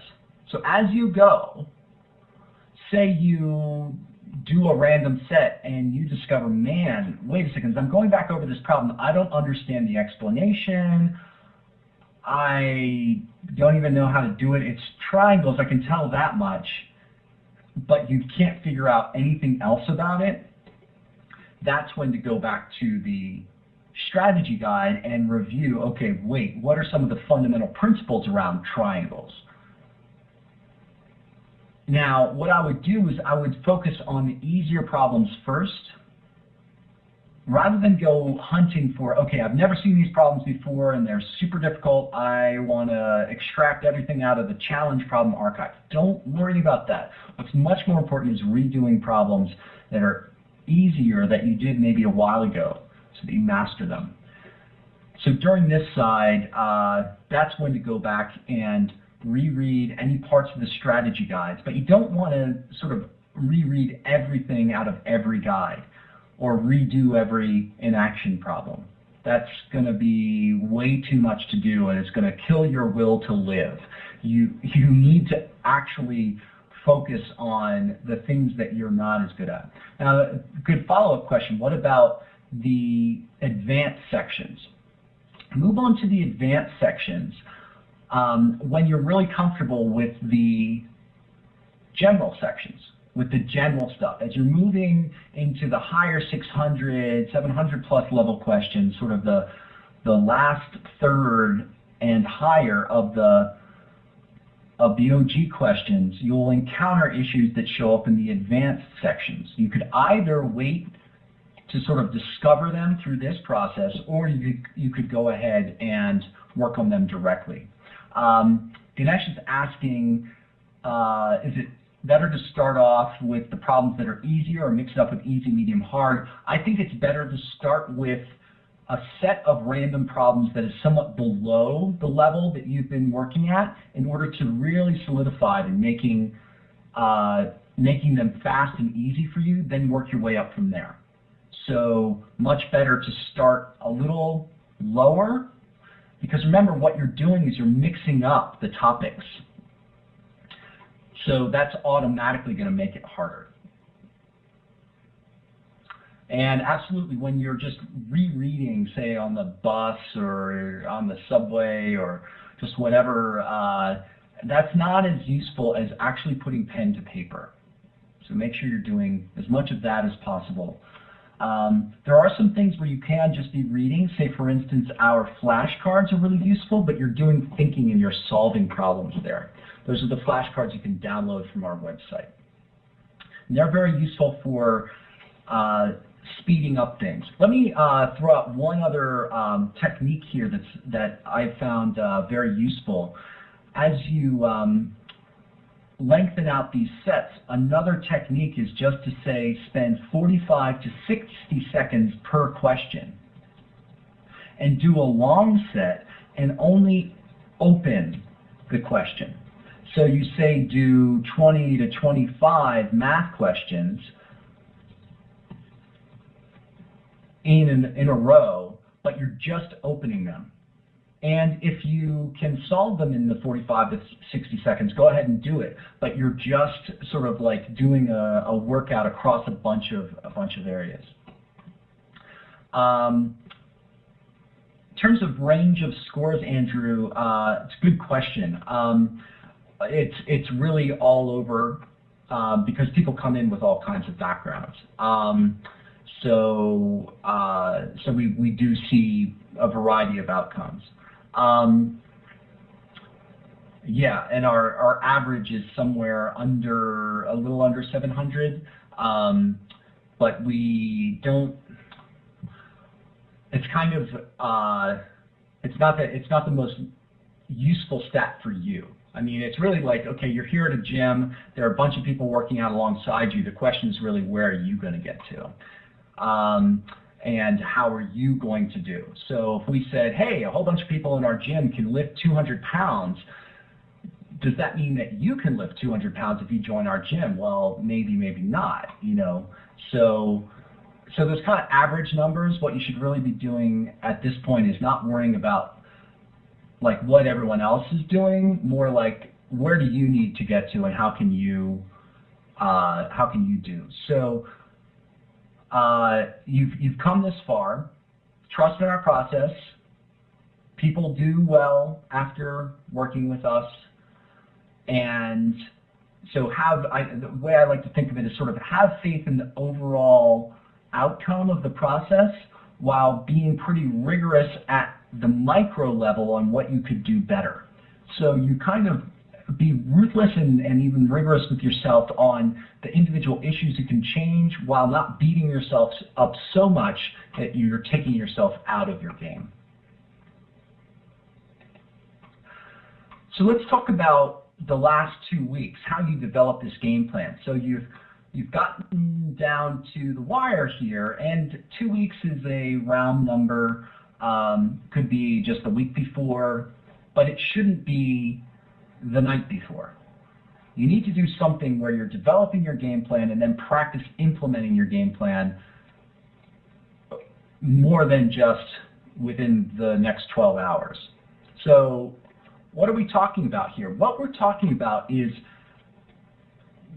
with less than 2 weeks to go, you're not going to move these substantially. If you're not very good or fast at critical reasoning, that's not going to jump up here in the last 2 weeks. Yeah, you want to continue to make any improvement you can, but you got to kind of acknowledge, okay, this is kind of where it is. They are where they are. And so you want to be thinking about when am I going to invest time and when should I cut bait? And you have to sort of make those assessments ahead of time. So say, for instance, we're looking at sentence correction right now, and you sort of ask yourself, you're ace here, and ace, you say to yourself, yeah, I know the grammar rules. I really do like sentence correction. You maybe run some stats from OG Tracker if you've been keeping track of that, or if nothing else, your CAT assessment reports, and you see what is actually a relatively high % correct, and that you're relatively quick. And if you are keeping the OG Tracker, this payoff means that 71% of the time you go over a minute and a half, you get it right. So go ahead and text in to everybody, should we spend more time on sentence correction if we need to? Is that a good place to invest seconds on the GMAT? What do you think? If I'm going a little bit over on sentence correction, is that a good investment? Tell me. Type it in.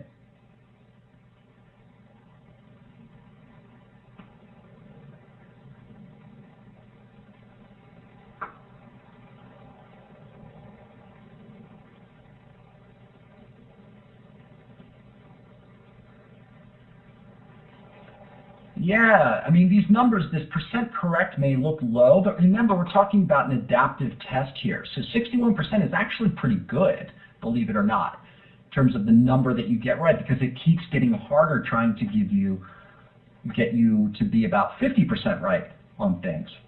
So, in fact, these are pretty good stats. You do want to give yourself permission. If you say, you know what, I'm almost done here, I know I'm running a little bit over on time, go ahead and invest that time to get it right. In contrast, and I'll just sort of cut to the quick here, say that you just look at critical reasoning and you don't feel that great about it. I'll tell you, for me, critical reasoning is my toughest area on the verbal. And so if I ran these stats on myself, I might find my times are long, my payoff isn't that great when I go over on time, it's not necessarily going to pay off. And look at this. I see that my wrong answers are even longer, and my percent correct isn't very good on my CATs either. In this case, then what I might do is say, you know what, if I'm getting completely bollocksed up, I'm completely confused by this question on critical reasoning, I'm going to try to cut bait and get out. In other words, move to an educated guess more quickly than I otherwise might, because continuing to struggle with this thing too long is not a good investment of my time. So this is being real. This is getting real with yourself about what your real strengths are and what your weaknesses are. Look how different this is than what we've been doing up to this point. Up to this point, we've been saying, hey, identify your weaknesses so you can attack them. And that's really important, because when you have a lot of time till the exam, you can change your weaknesses. But when it's the week before, you're not going to change a whole lot of this. So what you need to do is be practical. You need to say, you know what, okay, I need to have my diagramming technique, and maybe that's just I jot down the conclusion. I have that. And I know my basic types, and I know how to classify, and I have my approaches, say, what we just went over with the minor types. I know how to rephrase that question if I hadn't explained the situation thing. And then I'm going to see if it makes sense. And if I get tied up, I'm going to move on. You have to do this ahead of time. You have to make these choices ahead of time so that you're not freaking out on the exam, because you know what? You're going to run into some issues on the exam. It just is that by nature. It's tough. It adapts.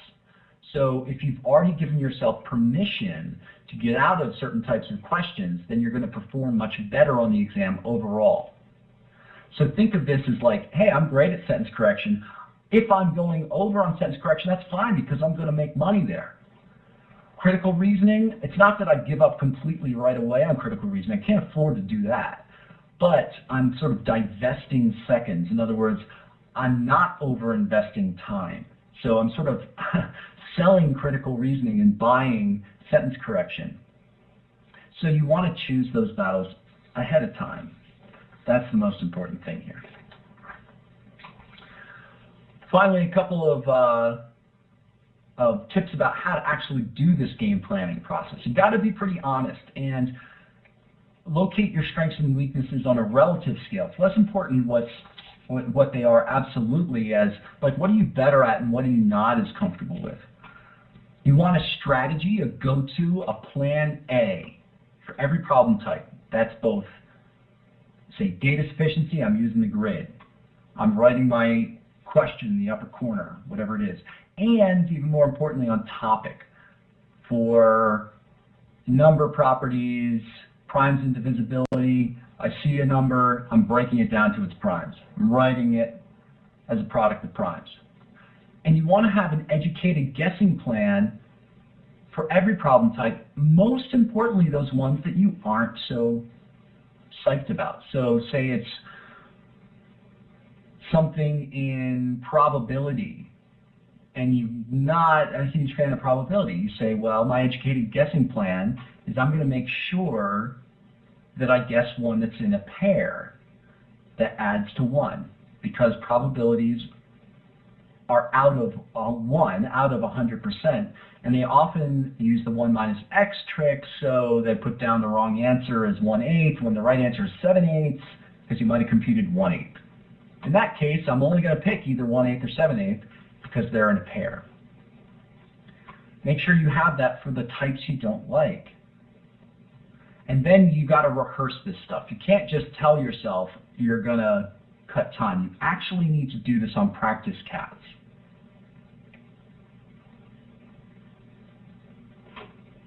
Now some logistics. Get there half an hour early. In fact, I have a horror story about someone here in New York who left in order to get there 45 minutes early, and his cab ran a red light. And a cop pulled out after the cab, and the cabbie was not happy about that and maybe was facing some kind of other charge and decided to make a run for it with my guy in the backseat of the cab. And after a short but intense high-speed chase through the streets of Manhattan, the cab was pulled over, cornered by a cop. They pulled the cabbie out, cuffed him, pulled my guy out too, and brought him down to the precinct because they said, we got to take a statement from you. And he's like, I got to get to my GMAT. He gets to the police station, finally gets the ear of a sympathetic lieutenant or someone who says, okay, I'll take you there. I'll take you to the station or to the testing center. Takes him there in a black and white with sirens blaring. Needless to say, my guy underperformed a little bit that day. Next time he took it, he went up 40 points. So you can't, take into account every potentiality, but know the test center logistics ahead of time. It's actually maybe even good to do a flyby. Not necessarily go in, but to see where it is. It's worth jotting down some notes, like timing things. Realize, though, that you're going to turn in your pads of scrap paper as you go. Take your breaks. Absolutely take what's now the 8-minute break between the sections. I've typed in here, do not touch your cell phone. In fact, Emily, you want to jump on the mic because we were just talking about this a few days back. Yeah, this recommendation comes from a student of mine. So he took it in Orange County. There's only one test center here. Maybe they just have somebody there who's stricter than everywhere else. But obviously they have the rules to back them up. And apparently it is a rule that you're not supposed to review any notes during the break. He had a paper in his locker that he moved out of the way just to get to like the snack that he brought with him, and he was accused of reviewing his notes. And bear in mind, this was between sections, so I don't know how reviewing any notes would help him with questions. He hadn't seen any questions, certainly.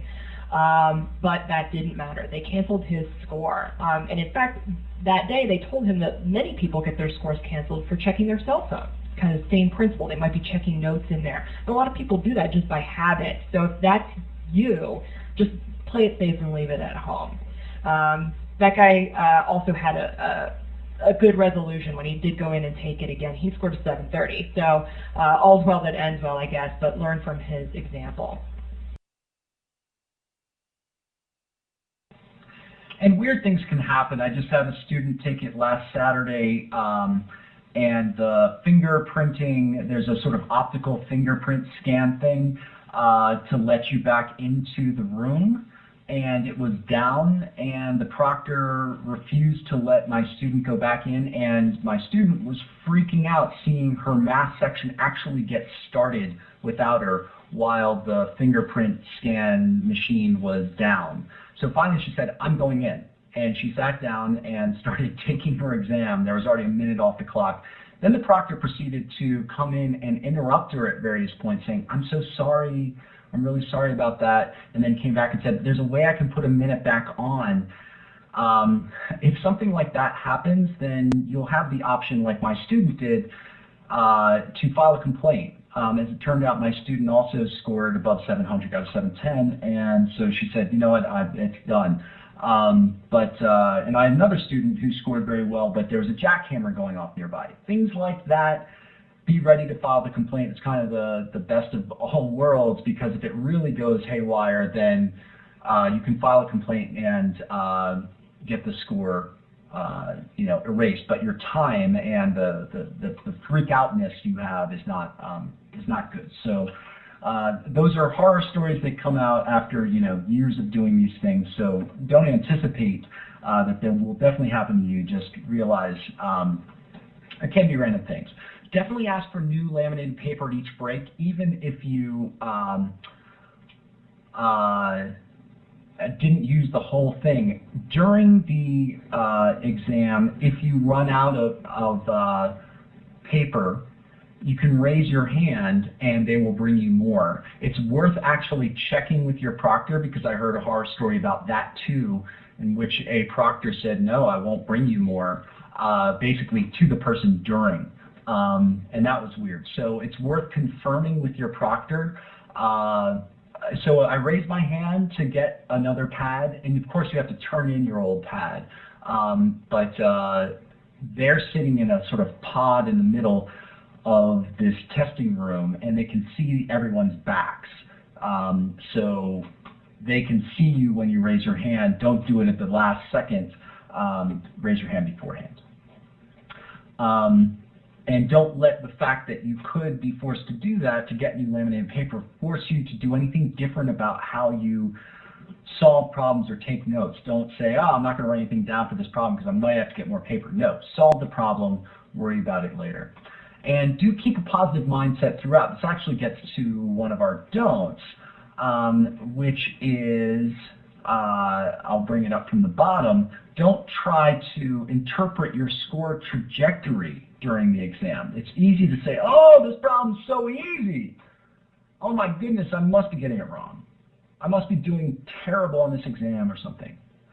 Well, one, you're a bad judge of how difficult a question is to the whole GMAT population. You have no way of knowing. In fact, it could be easy to you because you know how to do it. And you've learned something, so it seems easy to you because you know how to do it. And then you say, I'm doing terribly because I'm getting these easy questions. Well, maybe the world doesn't know how to do that problem. And it's actually a 700 plus level problem. So don't do that. Moreover, it could be an experimental question.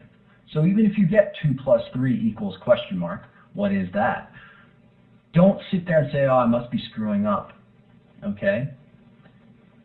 I'll take away the rest of these don'ts. Don't burn yourself out in the week prior. And don't change your normal routine. Don't say, drink 5 cups of coffee if you normally drink 1. Don't take an Adderall if you've never taken Adderall before, or it's not prescribed for you, as actually a student of mine once did, and he completely did wrong on this. So don't do your normal routine, okay, whatever it is. And the burn yourself out thing, realize it's not about quantity in that last week. It's about really drilling your game plan, really knowing this stuff, rehearsing your pacing plan and guessing strategies, doing these time sets. But it's not about seeing every single problem that they could throw at you, because they're inventing new problems all the time. That's a fool's errand to say, I'm going to look at every problem that they've ever released. What's much better is to master a few representative problems from each area. So let me put it out for any questions. Go ahead, type them in for everyone or what have you.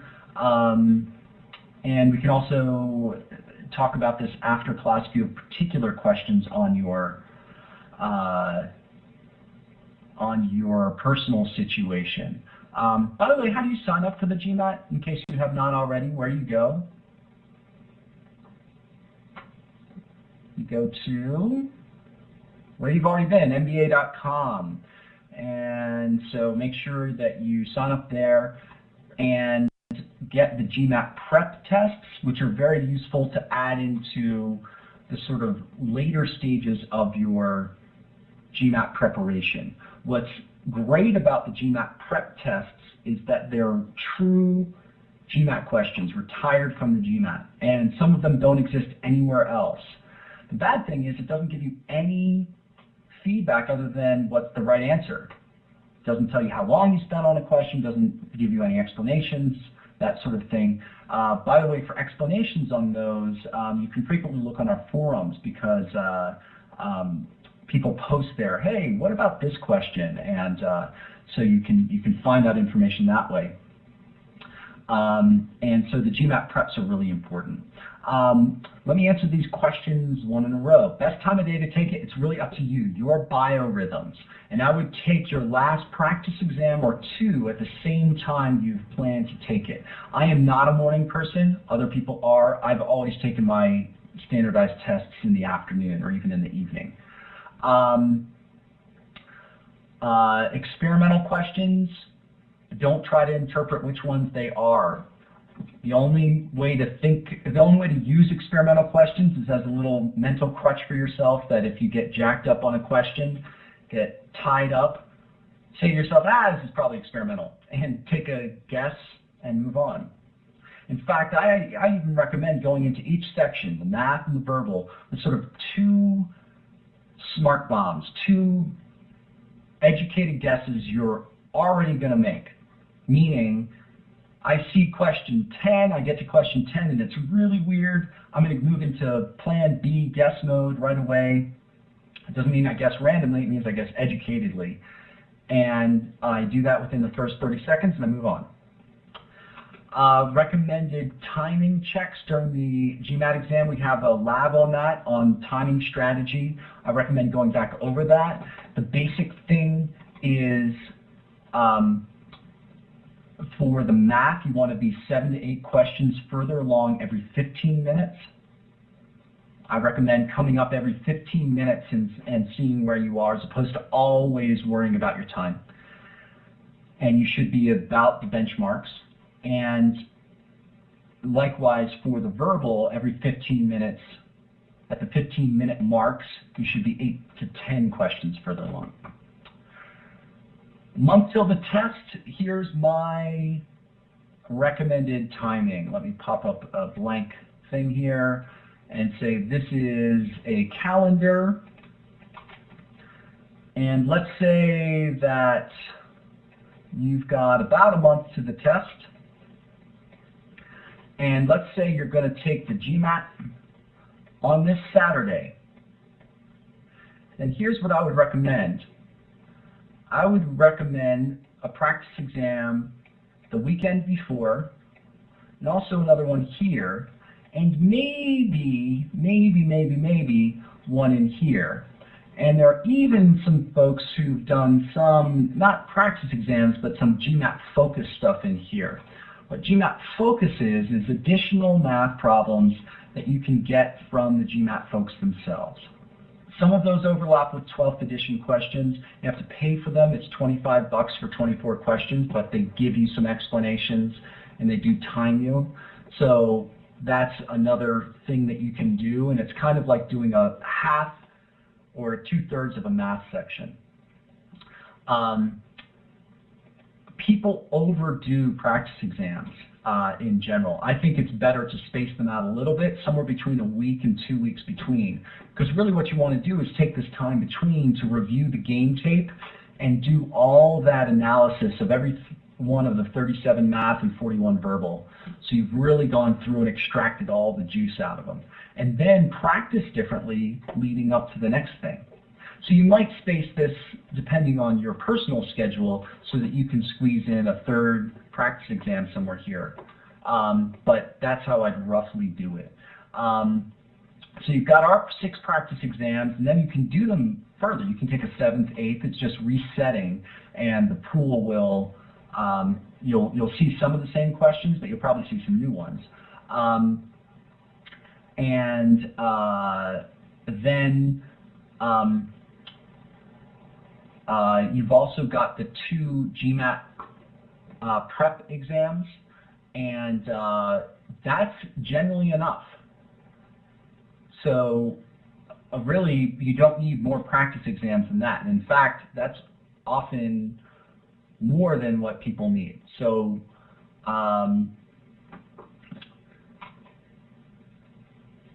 does this make sense? Well, also, by the way, what we're going to do after the class, Emily and I will split you up and send you personalized feedback on your practice exams if you've done well, we initially said you've got to do 3, but we'll even take 2 up to this point. And if you email us afterwards, you say, I've taken my second one, can you take a look at my practice exams? I'll do it. But I really want to see 2 because then that way we can do comparisons and we can run some more stats. So, and through that email exchange, we'll be able to answer further questions on an individual basis. So what I'd like to do now, also by the way, one of these practice exams, I wouldn't recommend it being the very last one, but maybe this one, do the essays. Not to get them graded, just do them so you feel what it's like to do a practice exam with essays. Now, for the last 20 minutes, we're going to end about 10 minutes early so you can get started on the evals, but I'd like to do just a little bit of fun review with Jeopardy. So, we lost somebody, so we're going to have the first, so Andrew, Brooks, Chris, and Ganesh, please put a check next to your name. So you'll be one team. And Jean-Laurent through Ryan, put an X next to your name. So we can easily see who's on your team. And we're just going to run through a few questions here, but what you should do is take advantage of the fact that you've gotten to know some of your classmates here, even if remotely, and continue to review with each other. So this will hopefully provide a little bit of that. So the scoreboard looks like this, and I'll say that the check team is over here on the left, and the X team, like for excellent, is over here on the right. And the hot seat is the one person on your team who can answer at any particular time. That doesn't mean, so we'll make it Andrew first, and Jean-Laurent on the X team. And that doesn't mean that those two folks need to know the answer. It just means that you should privately text those people. So the way you do that is where you say send to, make sure that you send to just those people. Don't send to all rooms. Don't send to this room. Send to just those people your ideas on the question. So the way that works is I'm going to randomly draw one of you. You'll pick a category just like in Jeopardy, and then up will pop a question. And only someone in the hot seat can answer. And what I'd like to have Andrew and Jean-Laurent do is raise your hands right now so we can see who raises his hand first. Exactly. So in this case, Jean-Laurent has a 1 next to it. He raised it slightly faster, so he'd have the first shot at it. If he got it wrong, then Andrew would have a shot at it for the next 30 seconds.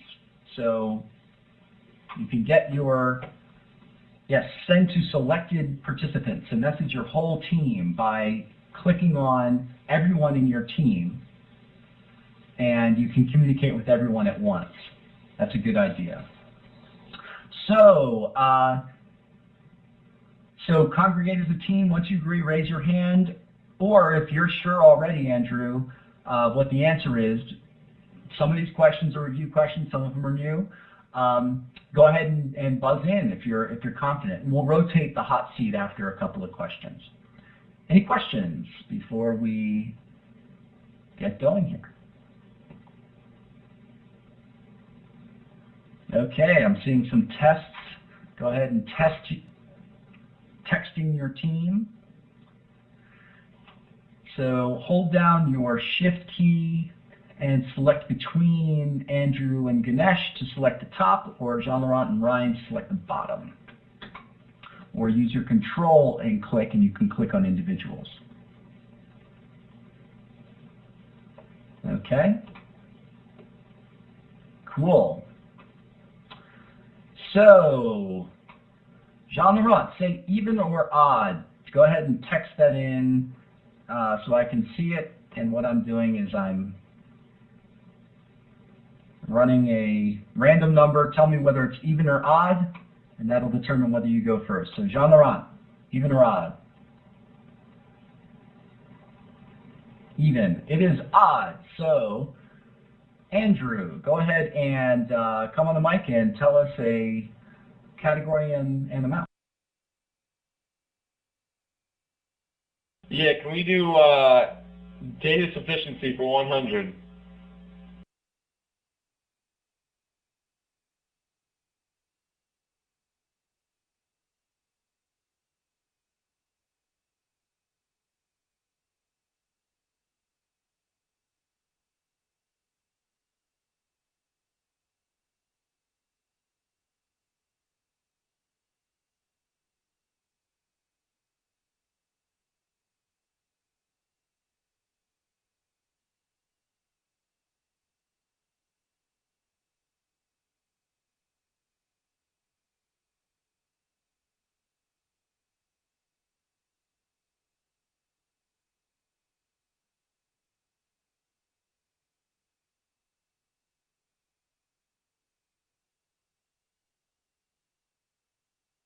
Jean Laurent, come on the mic and give your answer.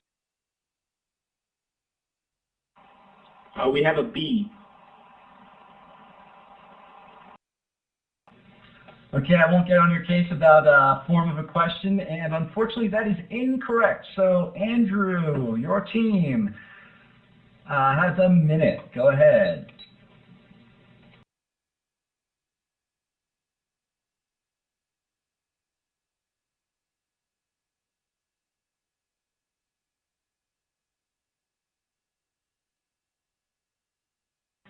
Yeah, you can do this one publicly. Totally fine, obviously, at this point.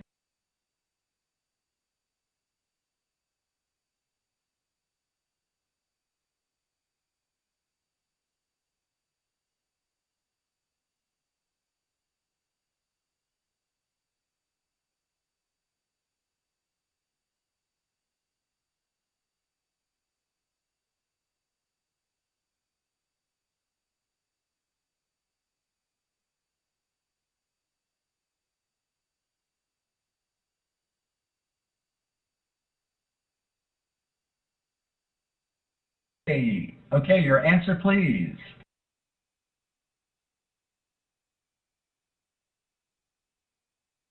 Hey, we're not pulling together here, but I'm going to just go with E. And you are, let's see, correct. So, nice work. There are two possible sets of x and y values. If you solve this equation out, x could be 0, in which case y would be 1, or x could be 1 and y would be 2, and xy would be different in each case. So, nice work. So that gives you guys 100, and it's to you for the next question.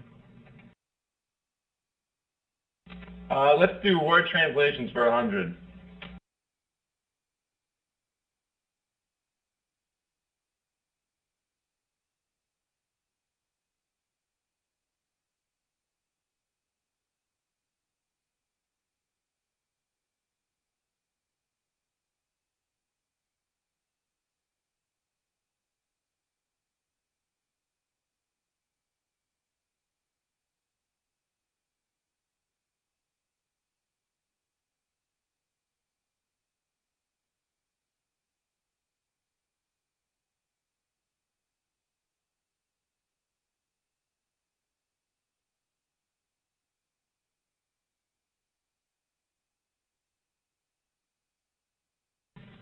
Go ahead.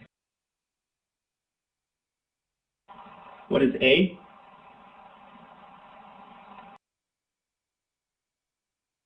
That is correct. And you can go back to the word translations on rates to see this very particular problem. So 3 1/3 is what it works out to be. So tying it up at 100, go ahead and jump on the mic. Jean-Laurent, pick another category.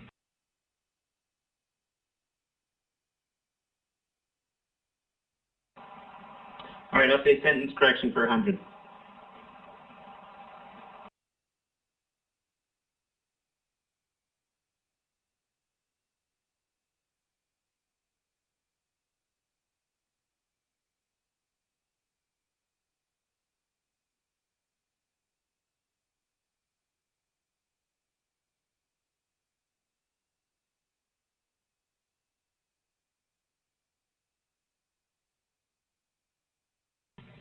Okay, Jean-Laurent? What is E?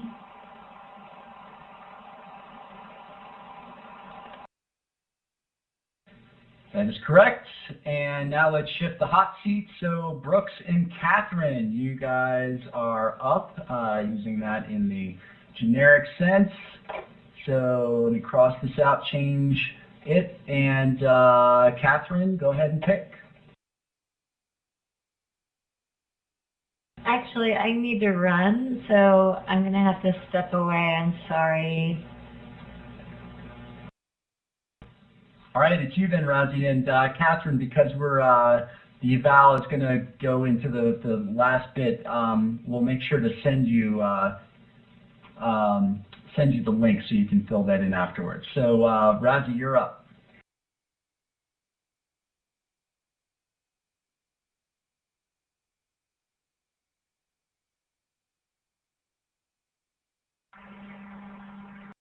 Let's do sentence correction for 200.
What is, can I answer the question? No, Brooks actually raised his hand first. Go ahead, Brooks.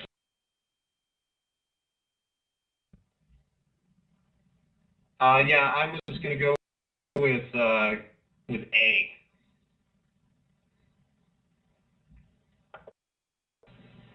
A is incorrect. Razi, go ahead.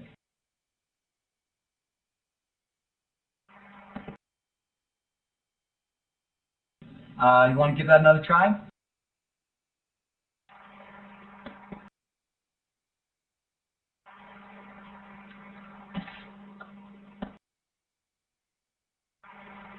What is C?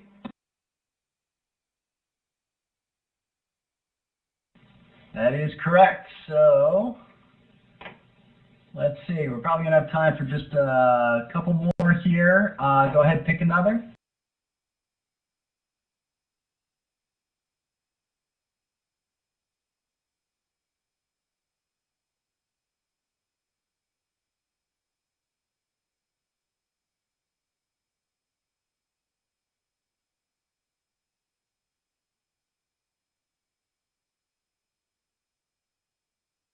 All right, the consensus is we're going to go with sentence correction for 300.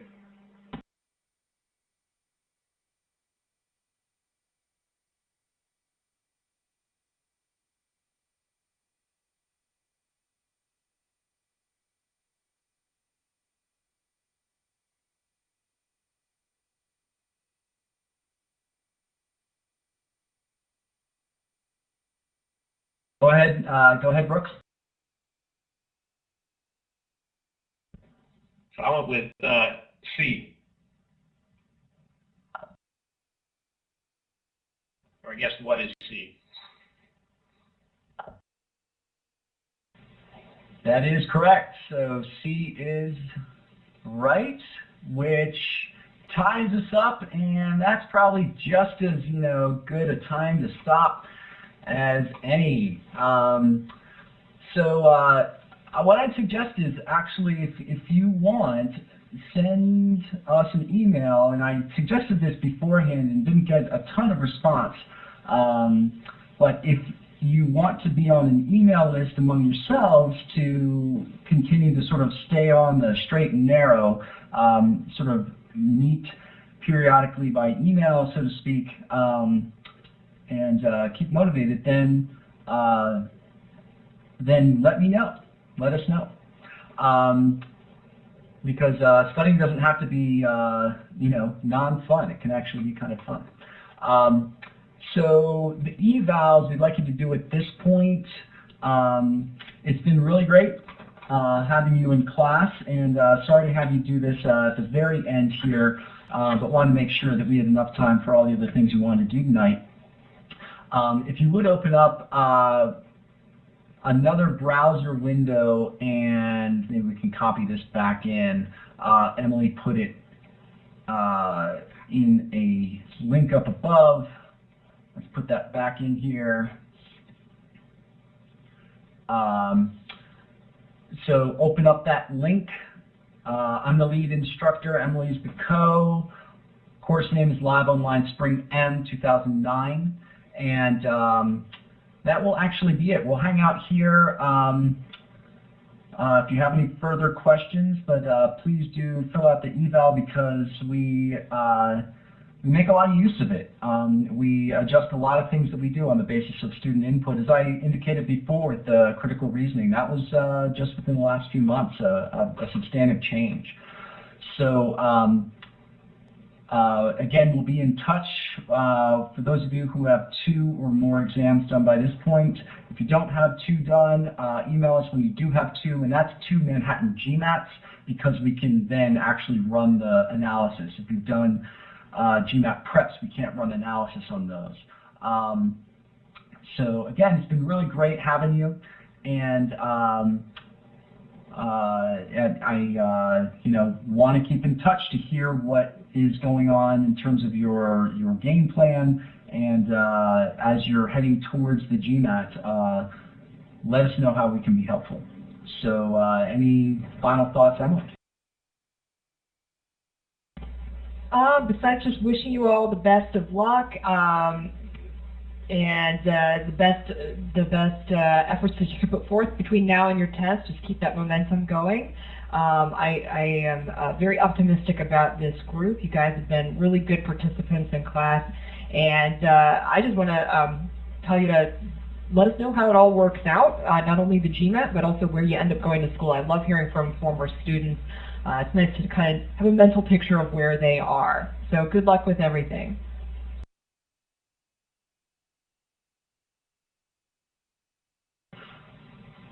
Also, if you aren't able to do the eval right now, please let us know. It would be great if you did do it right now. That'll help us get the responses. It's always harder if not, but let us know so we can sort of ping you later on.